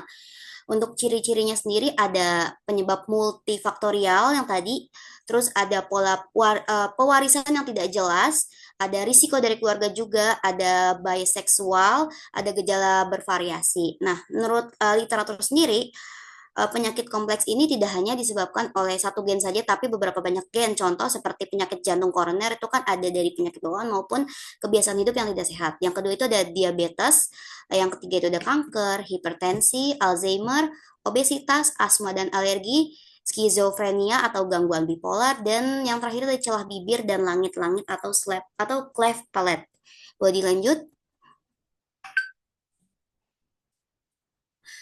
Selanjutnya adalah kelainan single gen, di mana kelainan single gen ini adalah suatu kelainan yang disebabkan oleh mutasi pada satu gen tertentu saja. Kalau tadi kan yang satu gen tuh, yang di pertama itu satu gen, kalau ini satu gen dan tertentu yang berdampak langsung pada fungsi protein. Cirinya itu adalah disebabkan oleh gen yang spesifik, yang kedua dampak jelas pada fungsi tubuh, dan yang ketiga biasanya bersifat herediter. Di sini bisa dilihat teman-teman ada dominan, ada resesif, dan ada X-linked resesif. Itu maksudnya kalau misalkan dominan kan yang seperti kalian tahu, dominan berarti cuma butuh satu gen aja untuk mempengaruhi peranakan yang mungkin dari ayahnya atau dari ibunya. Kalau untuk resesif itu butuh kedua-duanya, dari ibu perlu dan dari ayah itu juga ada keturunan. Sedangkan untuk X-link ini sendiri adalah dipengaruhi oleh faktor kromosom X, di mana kromosom X itu biasanya terdapat pada perempuan. Kalau laki-laki itu kan X dan Y, kalau perempuan tuh X dan X. Biasanya yang sering mengalami itu adalah laki-laki, karena kalau perempuan itu kan punya dua double X ya, X dan X. Maka kalau misalkan satunya rusak, masih ada sisa lagi. Dan kalau misalkan laki-laki itu lebih rentan karena dia hanya memiliki satu kromosom X, karena dia sisanya Y. Seperti itu. Boleh dilanjut? Selanjutnya adalah penegakan diagnosis genetik molekuler. Untuk diagnosis genetik molekuler itu adalah metode pemeriksaan laboratorium yang menggunakan dan mendeteksi kelainan pada DNA atau RNA yang menggunakan teknik biologi molekuler atau teknik biologi yang lama. Tujuannya untuk mendeteksi mutasi gen, penyakit genetik, penyakit infeksi, screening kelainan kongenital awal, serta deteksi patogen secara cepat. Boleh dilanjut? Untuk yang pertama itu ada metode konvensional atau metode yang udah ada sejak lama atau metode yang tradisional. Satu itu adalah mikroskopis, di mana dia menggunakan mikroskop setelah pewarnaan tertentu, misalnya pewarnaan Gram yang berfungsi itu untuk melihat bakteri dan mengidentifikasi jamur atau parasit yang ada pada sel. Yang kedua itu ada kultur, di mana metode ini menumbuhkan mikroorganisme pada media khusus di laboratorium untuk mengetahui jenis patogen penyebab infeksi. Biasanya tuh lebih akurat karena dia kan menumbuhkan sistemnya ya, dan mengidentifikasi mikroorganisme. Hal ini bisa diuji sensitivitas antibiotiknya. Namun ini membutuhkan waktu yang lebih lama dan tidak semua mikroorganisme itu dapat ditumbuhkan kembali. Seperti itu. Boleh dilanjut? Untuk metode yang kedua itu molekuler atau modern, di mana metode ini bisa mendeteksi materi genetik DNA atau RNA secara langsung dari sampel pasien tersebut. Keunggulannya itu lebih cepat karena mungkin tidak terlalu akurat seperti cara sebelumnya. Yang kedua itu sensitivitasnya lebih tinggi dan spesifikasinya juga lebih tinggi, serta akurasinya juga lebih tinggi. Contohnya itu ada PCR, RT-PCR, dan DNA sequencing. Boleh dilanjut? Yang terakhir ini adalah pemeriksaan PCR, deteksi DNA, dan analisis RNA. Boleh dilanjut? Yang pertama itu adalah pemeriksaan PCR atau polymerase chain reaction, di mana PCR itu adalah teknik laboratorium molekuler yang digunakan untuk memperbanyak atau menduplikasi atau mengamplifikasi DNA target sehingga dapat dideteksi meskipun jumlahnya itu sangat sedikit. Prinsip kerjanya itu ada 3. Yang pertama itu denaturasi atau pemisahan DNA. Yang kedua itu adalah annealing, yaitu penempelan primer atau primer. Yang ketiga itu ada ekstensi atau elongasi, di mana itu pembentukan DNA baru. Fungsinya sendiri ada untuk diagnosis COVID-19, ada deteksi tuberkulosis, ada deteksi HIV, dan diagnosis penyakit genetik. Dan di sini teman-teman bisa lihat, di sini ada langkah-langkah dari si PCR ini. Gitu. Boleh dilanjut? Untuk yang kedua itu adalah deteksi DNA, di mana deteksi DNA itu metode di laboratorium untuk sama juga nih mengidentifikasi materi genetik, patogen atau sel manusia dalam sampel klinis. Fungsinya yang pertama tadi untuk identifikasi mikroorganisme, mutasi gen, penyakit genetik, dan infeksi lainnya atau patogen-patogen lainnya. Keunggulannya diagnosis itu lebih cepat, lebih akurat, dan tidak memerlukan pertumbuhan kultur. Boleh dilanjut? Yang terakhir itu ada analisis RNA, di mana atau ribonucleic acid adalah asam nukleat yang berperan dalam sintesis protein menjadi materi genetik beberapa virus. Di mana kalau kalian tahu RNA itu adalah kalau digabungkan akan menjadikan DNA, di mana RNA itu kalau nggak salah itu adalah sebuah pita yang saling berkaitan dan membentuk DNA. Contoh virus itu ada influenza, HIV, dan SARS. Metode analisisnya itu analisis RNA atau RT-PCR, di mana teknik ini pemeriksaan ini mendeteksi RNA dengan mengubah RNA menjadi cDNA sebelum dilakukannya aplikasi atau duplikasi. Tahapan yang pertama itu ada ekstraksi, yang kedua itu ada perubahan RNA menjadi cDNA, dan yang ketiga itu ada duplikasi atau aplikasi si PCR-nya ini, dan yang keempat itu adalah hasil deteksi dari keseluruhannya. Boleh dilanjut? Oke, selanjutnya ada study case yang akan dibacakan oleh teman saya. Oke, selanjutnya ada study case pada materi kali ini, yaitu seorang pasien pria berusia 55 tahun datang ke rumah sakit dengan keluhan utama berupa penurunan jumlah urin, pembengkakan pada kaki dan tangan, serta rasa lelah yang berlebihan. Pasien juga mengeluhkan nafsu makan yang menurun dan mual yang sering disertai muntah. Dari riwayat penyakit, pasien memiliki riwayat hipertensi dan diabetes mellitus tipe 2 yang tidak terkontrol dengan baik. Pasien telah beberapa kali menjalani pengobatan rawat jalan untuk kedua kondisi tersebut. Jadi dalam study case pada kali ini ada 5 pertanyaan. Yang pertama, pemeriksaan hematologi apa yang dapat membantu diagnosis pasien tersebut? Pertanyaan kedua, pemeriksaan kimia darah apa saja yang perlu dilakukan untuk menilai fungsi organ vital pasien? Pertanyaan ketiga, dengan adanya gejala nyeri sendi dan demam berkepanjangan, pemeriksaan serologi apa yang dapat dilakukan untuk menilai kemungkinan penyakit autoimun atau infeksi sistemik? Yang keempat, ada pasien mengalami demam berkepanjangan dan batuk. Pemeriksaan laboratorium apa saja yang dapat dilakukan untuk mengetahui adanya infeksi bakterial atau viral yang berdasarkan kondisi pasien.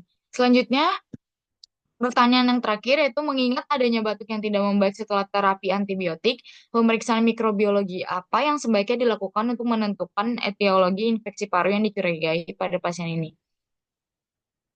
Untuk jawaban dari pertanyaan nomor 1 itu, berdasarkan manifestasi klinik yang dialami pasien, pemeriksaan hematologi yang paling utama adalah darah rutin, yaitu complete blood count atau CBC. Melalui pemeriksaan ini, dokter dapat mengevaluasi kadar hemoglobin untuk mendeteksi anemia normositik, normokrom, komplikasi umum pada gagal ginjal akibat penurunan hormon eritropoietin.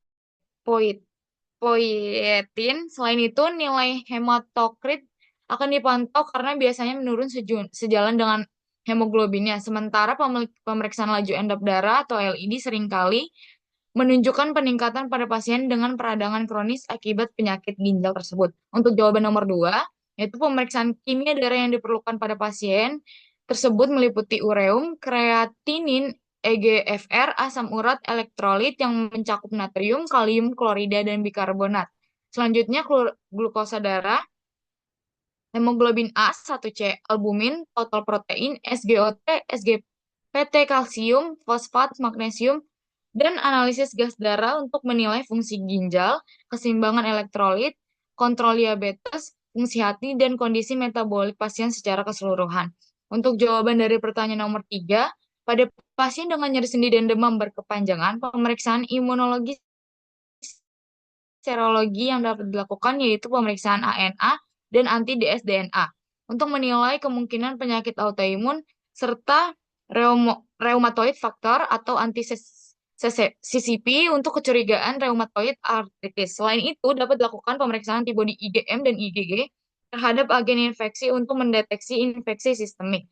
Pemeriksaan ini membantu menilai respon imun tubuh dan harus dikorelasikan dengan kondisi pasien agar diagnosisnya lebih akurat. Untuk jawaban pertanyaan nomor 4, pertanyaan ini berfokus untuk membedakan apakah infeksi disebabkan oleh bakteri atau virus secara umum. Jadi pmemeriksaannya bersifat menyeluruh dan bertahap. Yang pertama, pemeriksaan yang dapat dilakukan adalah menghitung darah lengkap atau CBC untuk melihat jumlah leukositnya. Jika leukosit dan neutrofil meningkat, maka hal tersebut lebih mengarah ke infeksi bakteri. Jika limfositnya meningkat, maka lebih mengarah ke infeksi virus. Selain itu, pemeriksaan C-reaktif protein atau CRP dan prokalsitonin dapat membantu membedakan jenis infeksi, karena prokalsitonin biasanya lebih tinggi daripada infeksi bakteri. Yang kedua, untuk memastikan penyebabnya dapat dilakukan kultur sputum atau kultur darah jika dicurigai adanya bakteri, serta pemeriksaan PCR untuk mendeteksi virus melalui materi genetiknya, yaitu DNA maupun RNA. Jadi, pada pertanyaan pertama, pendekatannya masih umum untuk menentukan jenis infeksi. Dan untuk jawaban pertanyaan kelima, berdasarkan keluhan serta riwayat dan gejala, adanya probabilitas yang besar bahwa pasien dicurigai mengalami komplikasi ginjal akut atau kronis akibat hipertensi dan diabetes mellitus tipe 2 yang sudah tidak terkontrol. Pemeriksaan mikrobiologi akan diarahkan untuk mencari patogen spesifik yang menyerang inang dengan daya tubuh menurun. Berikut pemeriksaan mikrobiologi yang dilakukan. Yang pertama, pemeriksaan mikroskopis sputum atau dahak. Yang dilihat ada perwarnaan gram dan kultur sputumnya untuk mengidentifikasi apakah penyebabnya adalah bakteri gram positif atau gram negatif pada pasien seperti Streptococcus pneumoniae, Haemophilus influenzae, atau Klebsiella pneumoniae. Yang kedua itu menguji sensitivitasnya. Uji sensitivitas atau uji kepekaan antibiotik untuk mengetahui antibiotik mana yang masih ampuh dan mana yang sudah resisten. Ini penting karena kemungkinan infeksi bakteri yang resisten obat atau multidrug resisten. Dan C, ada tes cepat molekuler, yaitu tes molekuler yang lebih cepat dan akurat untuk mendeteksi TB serta mengetahui adanya resistensi terhadap rifampicin. Untuk kesimpulannya akan dilanjutkan oleh Naila. Oke, baik. Jadi kesimpulan dari penjelasan materi hari ini adalah konsep pemeriksaan patologis klinis meliputi hematologi, kimia klinik, imunologi, serologi, penyakit infeksi, dan mikrobiologi yang dilakukan secara terpadu untuk menilai kondisi pasien, fungsi organ, serta penyebab penyakit. Hematologi dan kimia klinik menilai keadaan umum dan organ vital, imunologi, serologi mengevaluasi respons imun, sedangkan pemeriksaan infeksi dan mikrobiologi mengidentifikasikan patogen secara tepat. Dalam mikrobiologi juga dibahas hubungan gen dan penyakit pada manusia, termasuk kelainan kongenital, Mendelian, single gene, dan multigene kompleks yang ditegakkan melalui diagnosis genetik molekuler. Metode yang digunakan meliputi teknik konvensional dan molekuler seperti PCR, deteksi DNA, dan analisis RNA untuk mendukung diagnosis yang akurat dan terapi yang sesuai.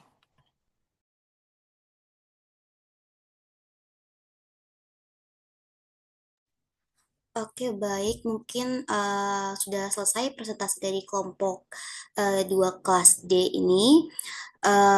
Terima kasih kepada Bu Indah dan teman-teman sekalian yang sudah mendengarkan presentasi hari ini. Mungkin untuk sesi pertanyaannya atau sesi lainnya boleh saya serahkan ke Bu Indah. Terima kasih. Ya, terima kasih Mega sudah memandu jalannya diskusi presentasi kelompok kelas D ya. Baik, ini boleh di stop share screen-nya. Kita berikan A+ bersama dulu untuk kedua kelompok ya. Oke, baik teman-teman dari kelas D, silahkan yang ada pertanyaan diletakkan saja di kolom chat ya. Tidak terasa ini kita sudah eh, lebih dari 100 menit ya untuk tatap muka secara sinkronusnya ya.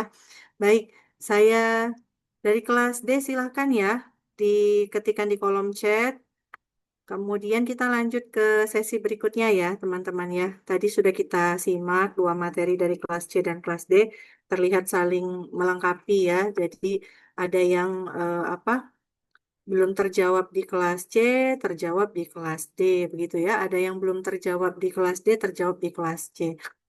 Oke, secara umum, em, teman-teman nanti setelah ini silahkan melanjut untuk perkuliahan mandiri ya dan penugasan terstruktur di dalam LEADS itu sudah ada beberapa materi yang Ibu upload ya di situ untuk teman-teman pelajari secara mandiri. Nah, sebelum itu saya menambahkan sedikit materi konsep umumnya begitu ya tentang patologi klinik ini. Karena tadi saya Ibu simak ada yang sangat luas begitu ya, ada yang kalau kita ini kan kembali ke capaian pembelajaran ya, tadi disampaikan ada 6 capaian pembelajaran, tapi kalau kita lihat di dalam RPS-nya untuk RNA ya itu ada di materi lab untuk pertemuan ketiga ya, tapi ya sudah bagus karena sudah teman-teman pelajari di sini.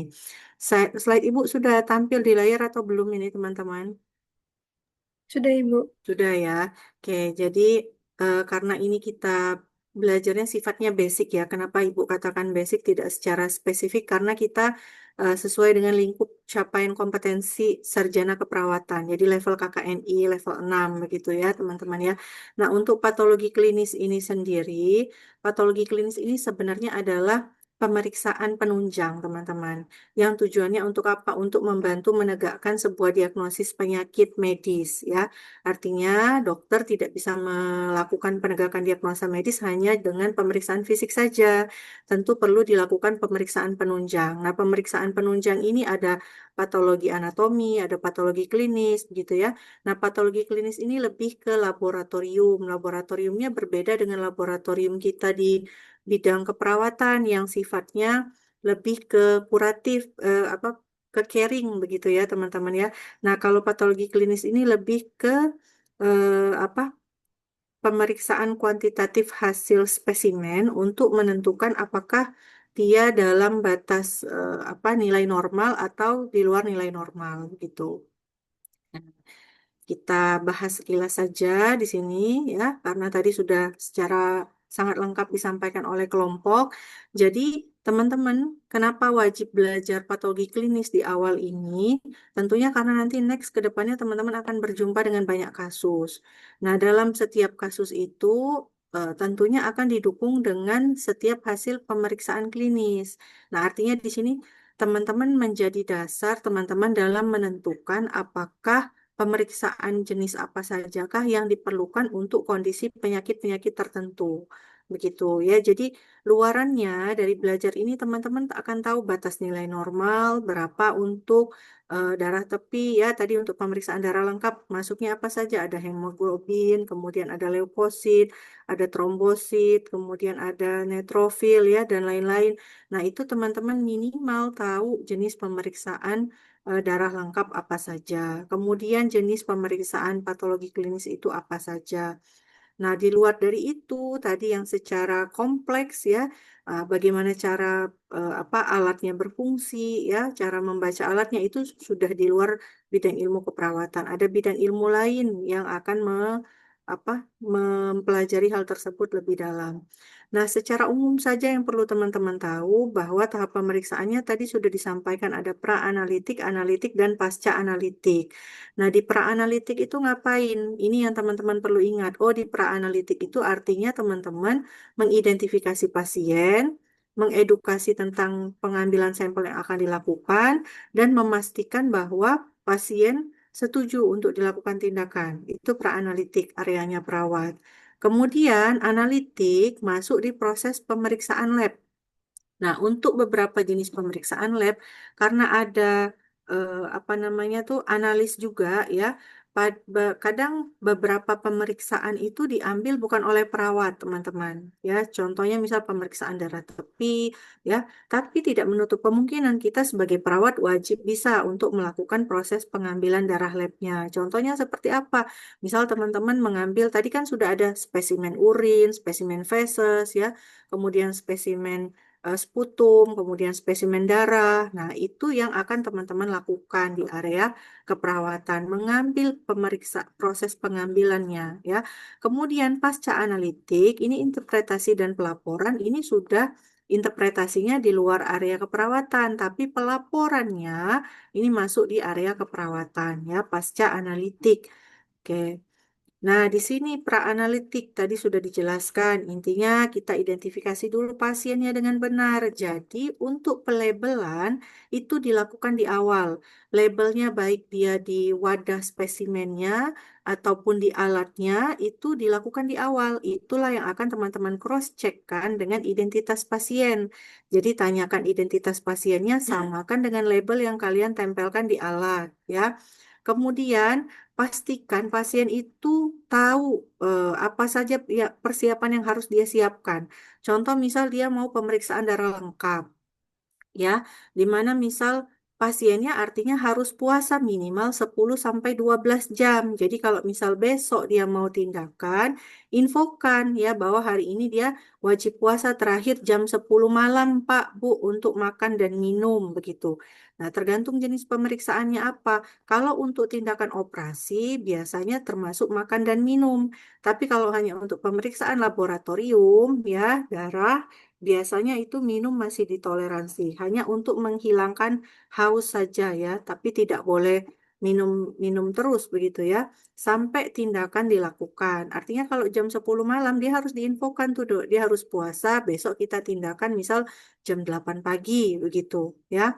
Kemudian teknik pengambilan spesimennya harus benar. Artinya kalau misal dibutuhkan darahnya itu 10 mili ya, atau 3 mili atau 5 mili, harus sesuai jumlah itu yang teman-teman ambil. Artinya yang area keperawatannya teman-teman dalam menentukan area untuk pengambilan darahnya itu harus tepat dalam memilih vena ataupun arterinya. Contoh teman-teman mengambil analisis gas darah atau AGD.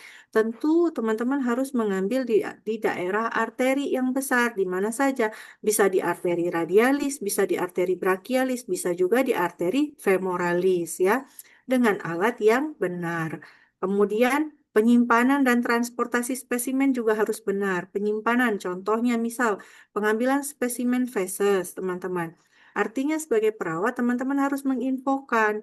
Biasanya pasien yang dilakukan pemeriksaan spesimen feses pasti kesulitan, entah dia dalam buang air,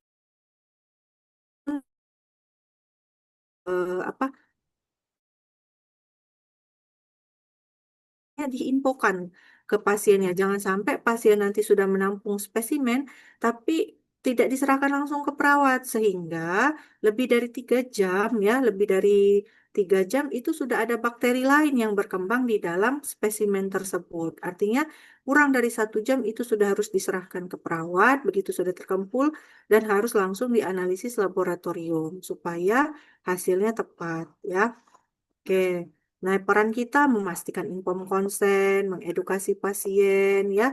Kemudian teknik aseptiknya seperti apa diperhatikan, pelabelannya harus benar, jangan sampai nanti salah tabung nih ketika mau pengambilan darah ya, terutama spesimen darah. Jenis tabungnya kan berbeda-beda. Ada di buku panduan laboratorium modul, teman-teman bisa buka. Di situ ada berbagai macam warna tabung ya. Nah, warna tutup tabungnya itu mengindikasikan isi cairan obat di dalam tabung tersebut.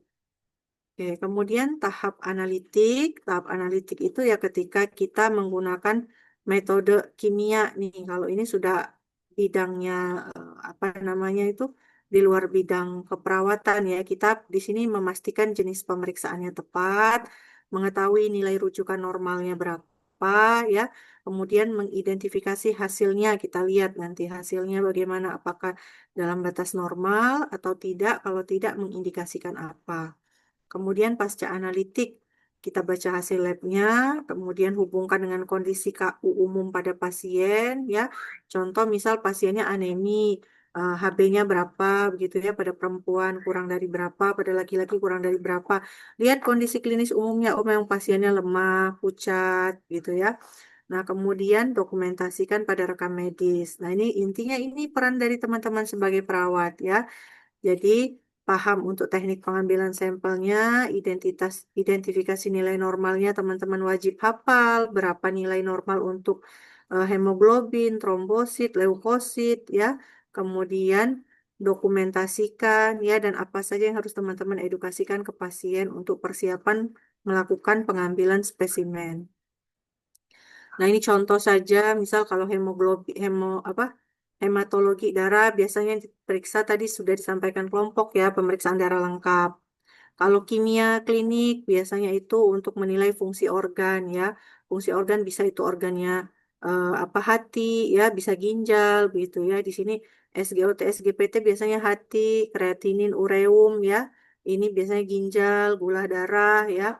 Kemudian pankreas ya. Di sini ada imunologi, serologi, fungsi deteksi infeksi dan inflamasi, kemudian mikrobiologi yang kita lihat itu lebih ke kultur sputum, urin, dan darah ya, parasitologi, pemeriksaan feses. Oke. Nah, ini untuk jenis spesimen tadi sudah disampaikan kelompok juga. Saya skip secara umum saja ya. Nah, ini spesimen darah.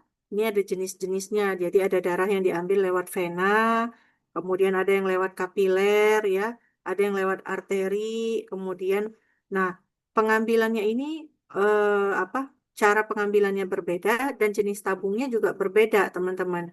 Nah, jadi ada yang tutup ungu, isinya apa? Ada yang sitrat, ada yang heparin. Heparin biasanya merah ya. Kemudian etat. Nah, tergantung. Jadi teman-teman kalau ngambil ini apa tabungnya dibaca komponen di tabung itu ada tulisannya tuh di labelnya itu isinya apa.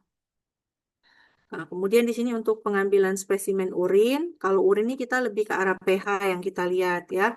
Di sini kita lihat nih apa namanya pemeriksaan pH urinnya, kemudian ada darah atau tidak, begitu ya. Biasanya mengindikasikan penyakit DM ya, gangguan ginjal, kemudian ISK ya. Kemudian jenis yang diperhatikan urin ini ada beberapa jenis nih teman-teman. Ada yang 24 jam, ada yang midstream, ada yang urin pagi pertama, ada yang urin sewaktu. Nah, teman-teman mungkin saat masuk UPN kemarin ada pemeriksaan awal juga ya, pemeriksaan fisik juga. Nah, itu pemeriksaan urin sewaktu ya.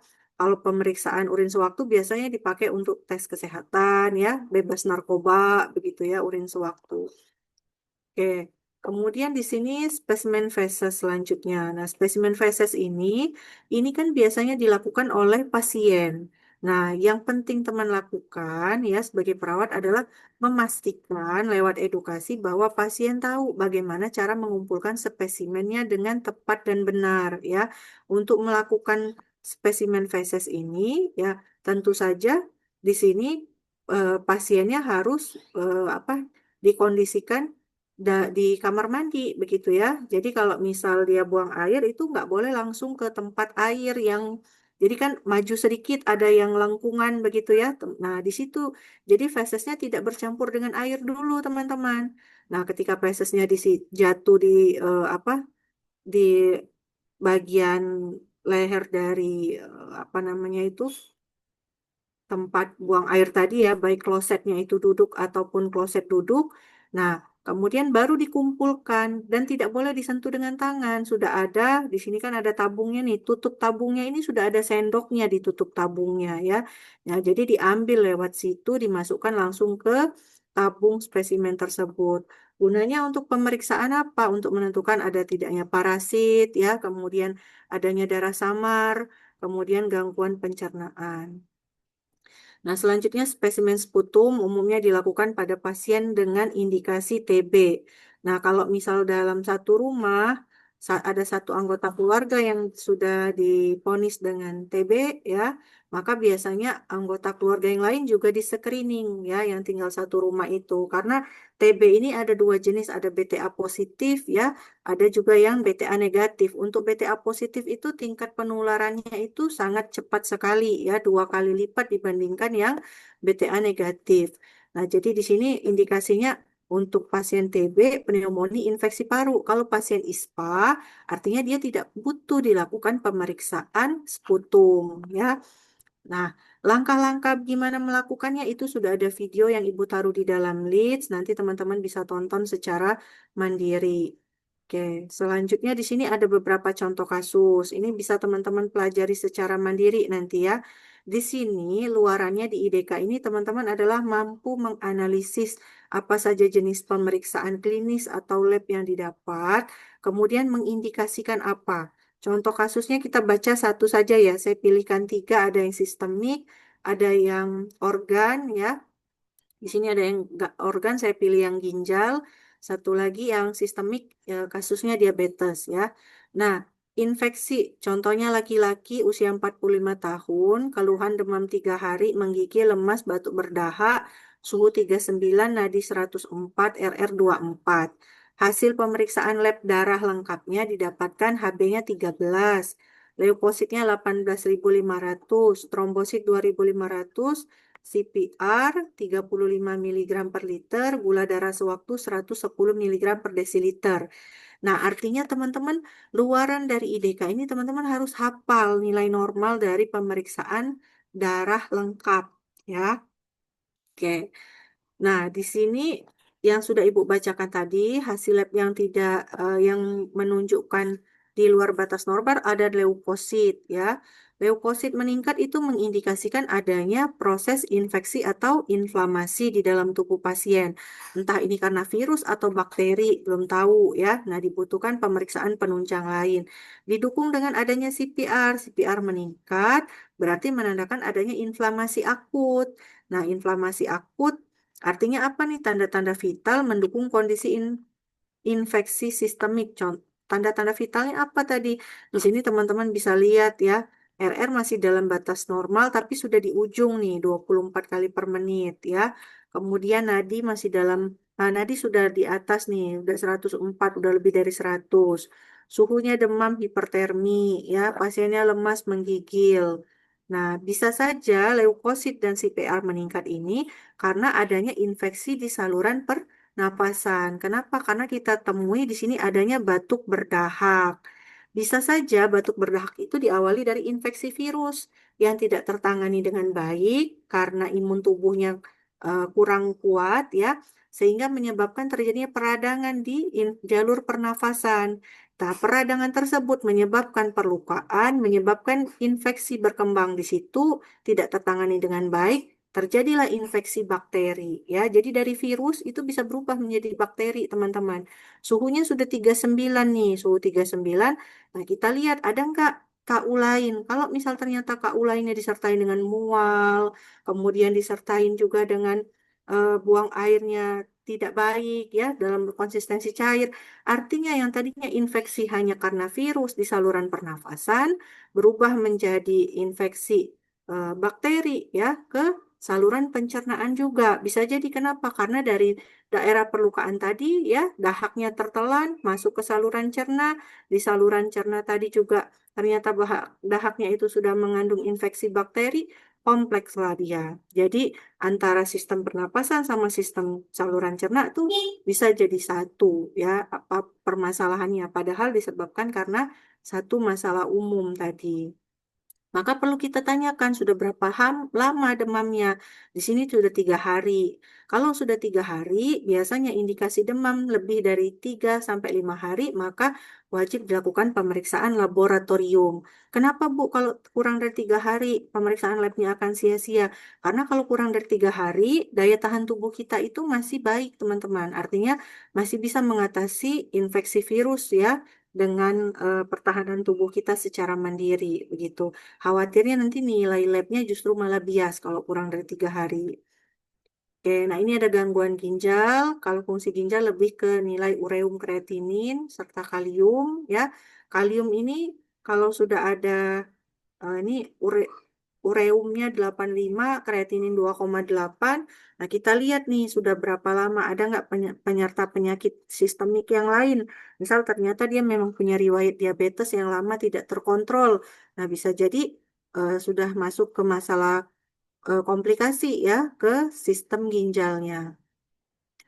Oke, di sini ada gangguan fungsi ginjal, Hb rendah ini kemungkinan anemia karena penyakit ginjal kronis ya. Kalium tinggi ini dia kondisi resiko artmia jantung, resiko gawat ya. Nah, kasus ketiga diabetes, ini juga bisa teman-teman analisis lagi di sini. Nah, luka sulit sembuh ya, GDS-nya gula darah puasa, bukan gula darah sewaktu ya, gula darah puasanya 245, normalnya tidak lebih dari 200 ya, maksimal di 200 ini sudah tinggi sekali nih. HbA1c ini indikasi awal untuk menentukan prediabetik atau tidak pada pasien. Nah, ini sudah 9,2, artinya sudah positif diabetes ya, leukositnya di 14.000 normal. Oke, ini analisisnya. Oh, mohon maaf, leukositnya 14.000 ya, peningkatan ringan ya. Kemungkinan infeksi luka, HbA1c-nya kontrol jangka pendeknya, jangka panjangnya akan buruk, gula darah DM tidak terkontrol ya. Nah, begitu ya teman-teman ya. Kemudian di sini ada apa kasus lagi yang perlu teman-teman analisis dan diskusikan secara mandiri ya dengan diri sendiri saja ini. Jadi ada laki-laki 58 tahun datang ke IGD dengan keluhan demam tinggi sejak 2 hari, lemas, ya, luka kaki kanan bernanah, penurunan nafsu makan, DM sudah selama 10 tahun. Nah, ini juga kasus DM ya. Ini ada data klinisnya. Silakan dari sini teman-teman menganalisis masalah keperawatannya apa, hubungan hasil labnya ya dengan kondisi umum pasien, kemudian kira-kira prioritas intervensi yang tepat apa ya, dan apa saja yang perlu teman-teman kaji. Nah, ini untuk data hasil klinis dan data labnya. Oke, ini kesimpulannya. Jadi patologi klinis ini bagian integral dalam pelayanan kesehatan ya. Perawat memiliki peranan penting dalam menjamin tahap praklinik, mohon maaf, praanalitik ya. Kemudian memahami hasil pemeriksaan, mengintegrasikan data lab ke dalam proses pengkajian, diagnosa, intervensi dan evaluasi ASKEP secara komprehensif ya. Oke, sekian yang dapat Ibu tambahkan. Materi ini juga sudah Ibu upload di dalam Leads. Jadi intinya teman-teman dari semua yang sudah kita pelajari barusan adalah teman-teman wajib tahu em, apa saja pemeriksaan PK itu. Tadi sudah dibahas. Kemudian nilai normalnya apa dan kira-kira interpretasi hasil itu berhubungan dengan penyakit apa. Begitu ya. Oke, sampai sini ada yang mau didiskusikan lagi? Cukup? Kalau cukup, silahkan kelompok menjawab secara apa namanya tertulis saja ya apa jawaban dari diskusi tadi, kemudian nanti dikirimkan ke ibu ya dan diinfokan ke temannya satu kelas ya di grup apa kelas. Oke, cukup tidak ada lagi teman-teman yang mau didiskusikan? Cukup ya. Oke, jika cukup, kita tutup dulu dengan lapas hamdalah. Alhamdulillahirrabbilalamin. Terima kasih atas waktu yang sudah diluangkan dan partisipasi aktifnya. Saling memaafkan kalau ada salah-salah kata ya. Ada Ibu mau nanya yang ini untuk pengumpulan PPT sama makalahnya di mana ya Bu? Di list kayak tadi belum ada. oh ya, Ibu buatkan setelah ini ya, Shiba ya. Oke, Ibu. Oke, baik. Nanti jadi satu folder saja ya untuk kelas C dan D. Baik, Ibu. Baik, sama-sama. Kita akhiri. Wassalamualaikum warahmatullahi wabarakatuh. Selamat siang, selamat melanjutkan aktivitas teman-teman. Waalaikumsalam. Terima kasih Terima banyak kasih, Ibu. Bu. Waalaikumsalam, Terima terima kasih kasih Ibu. ya. Terima kasih Bu.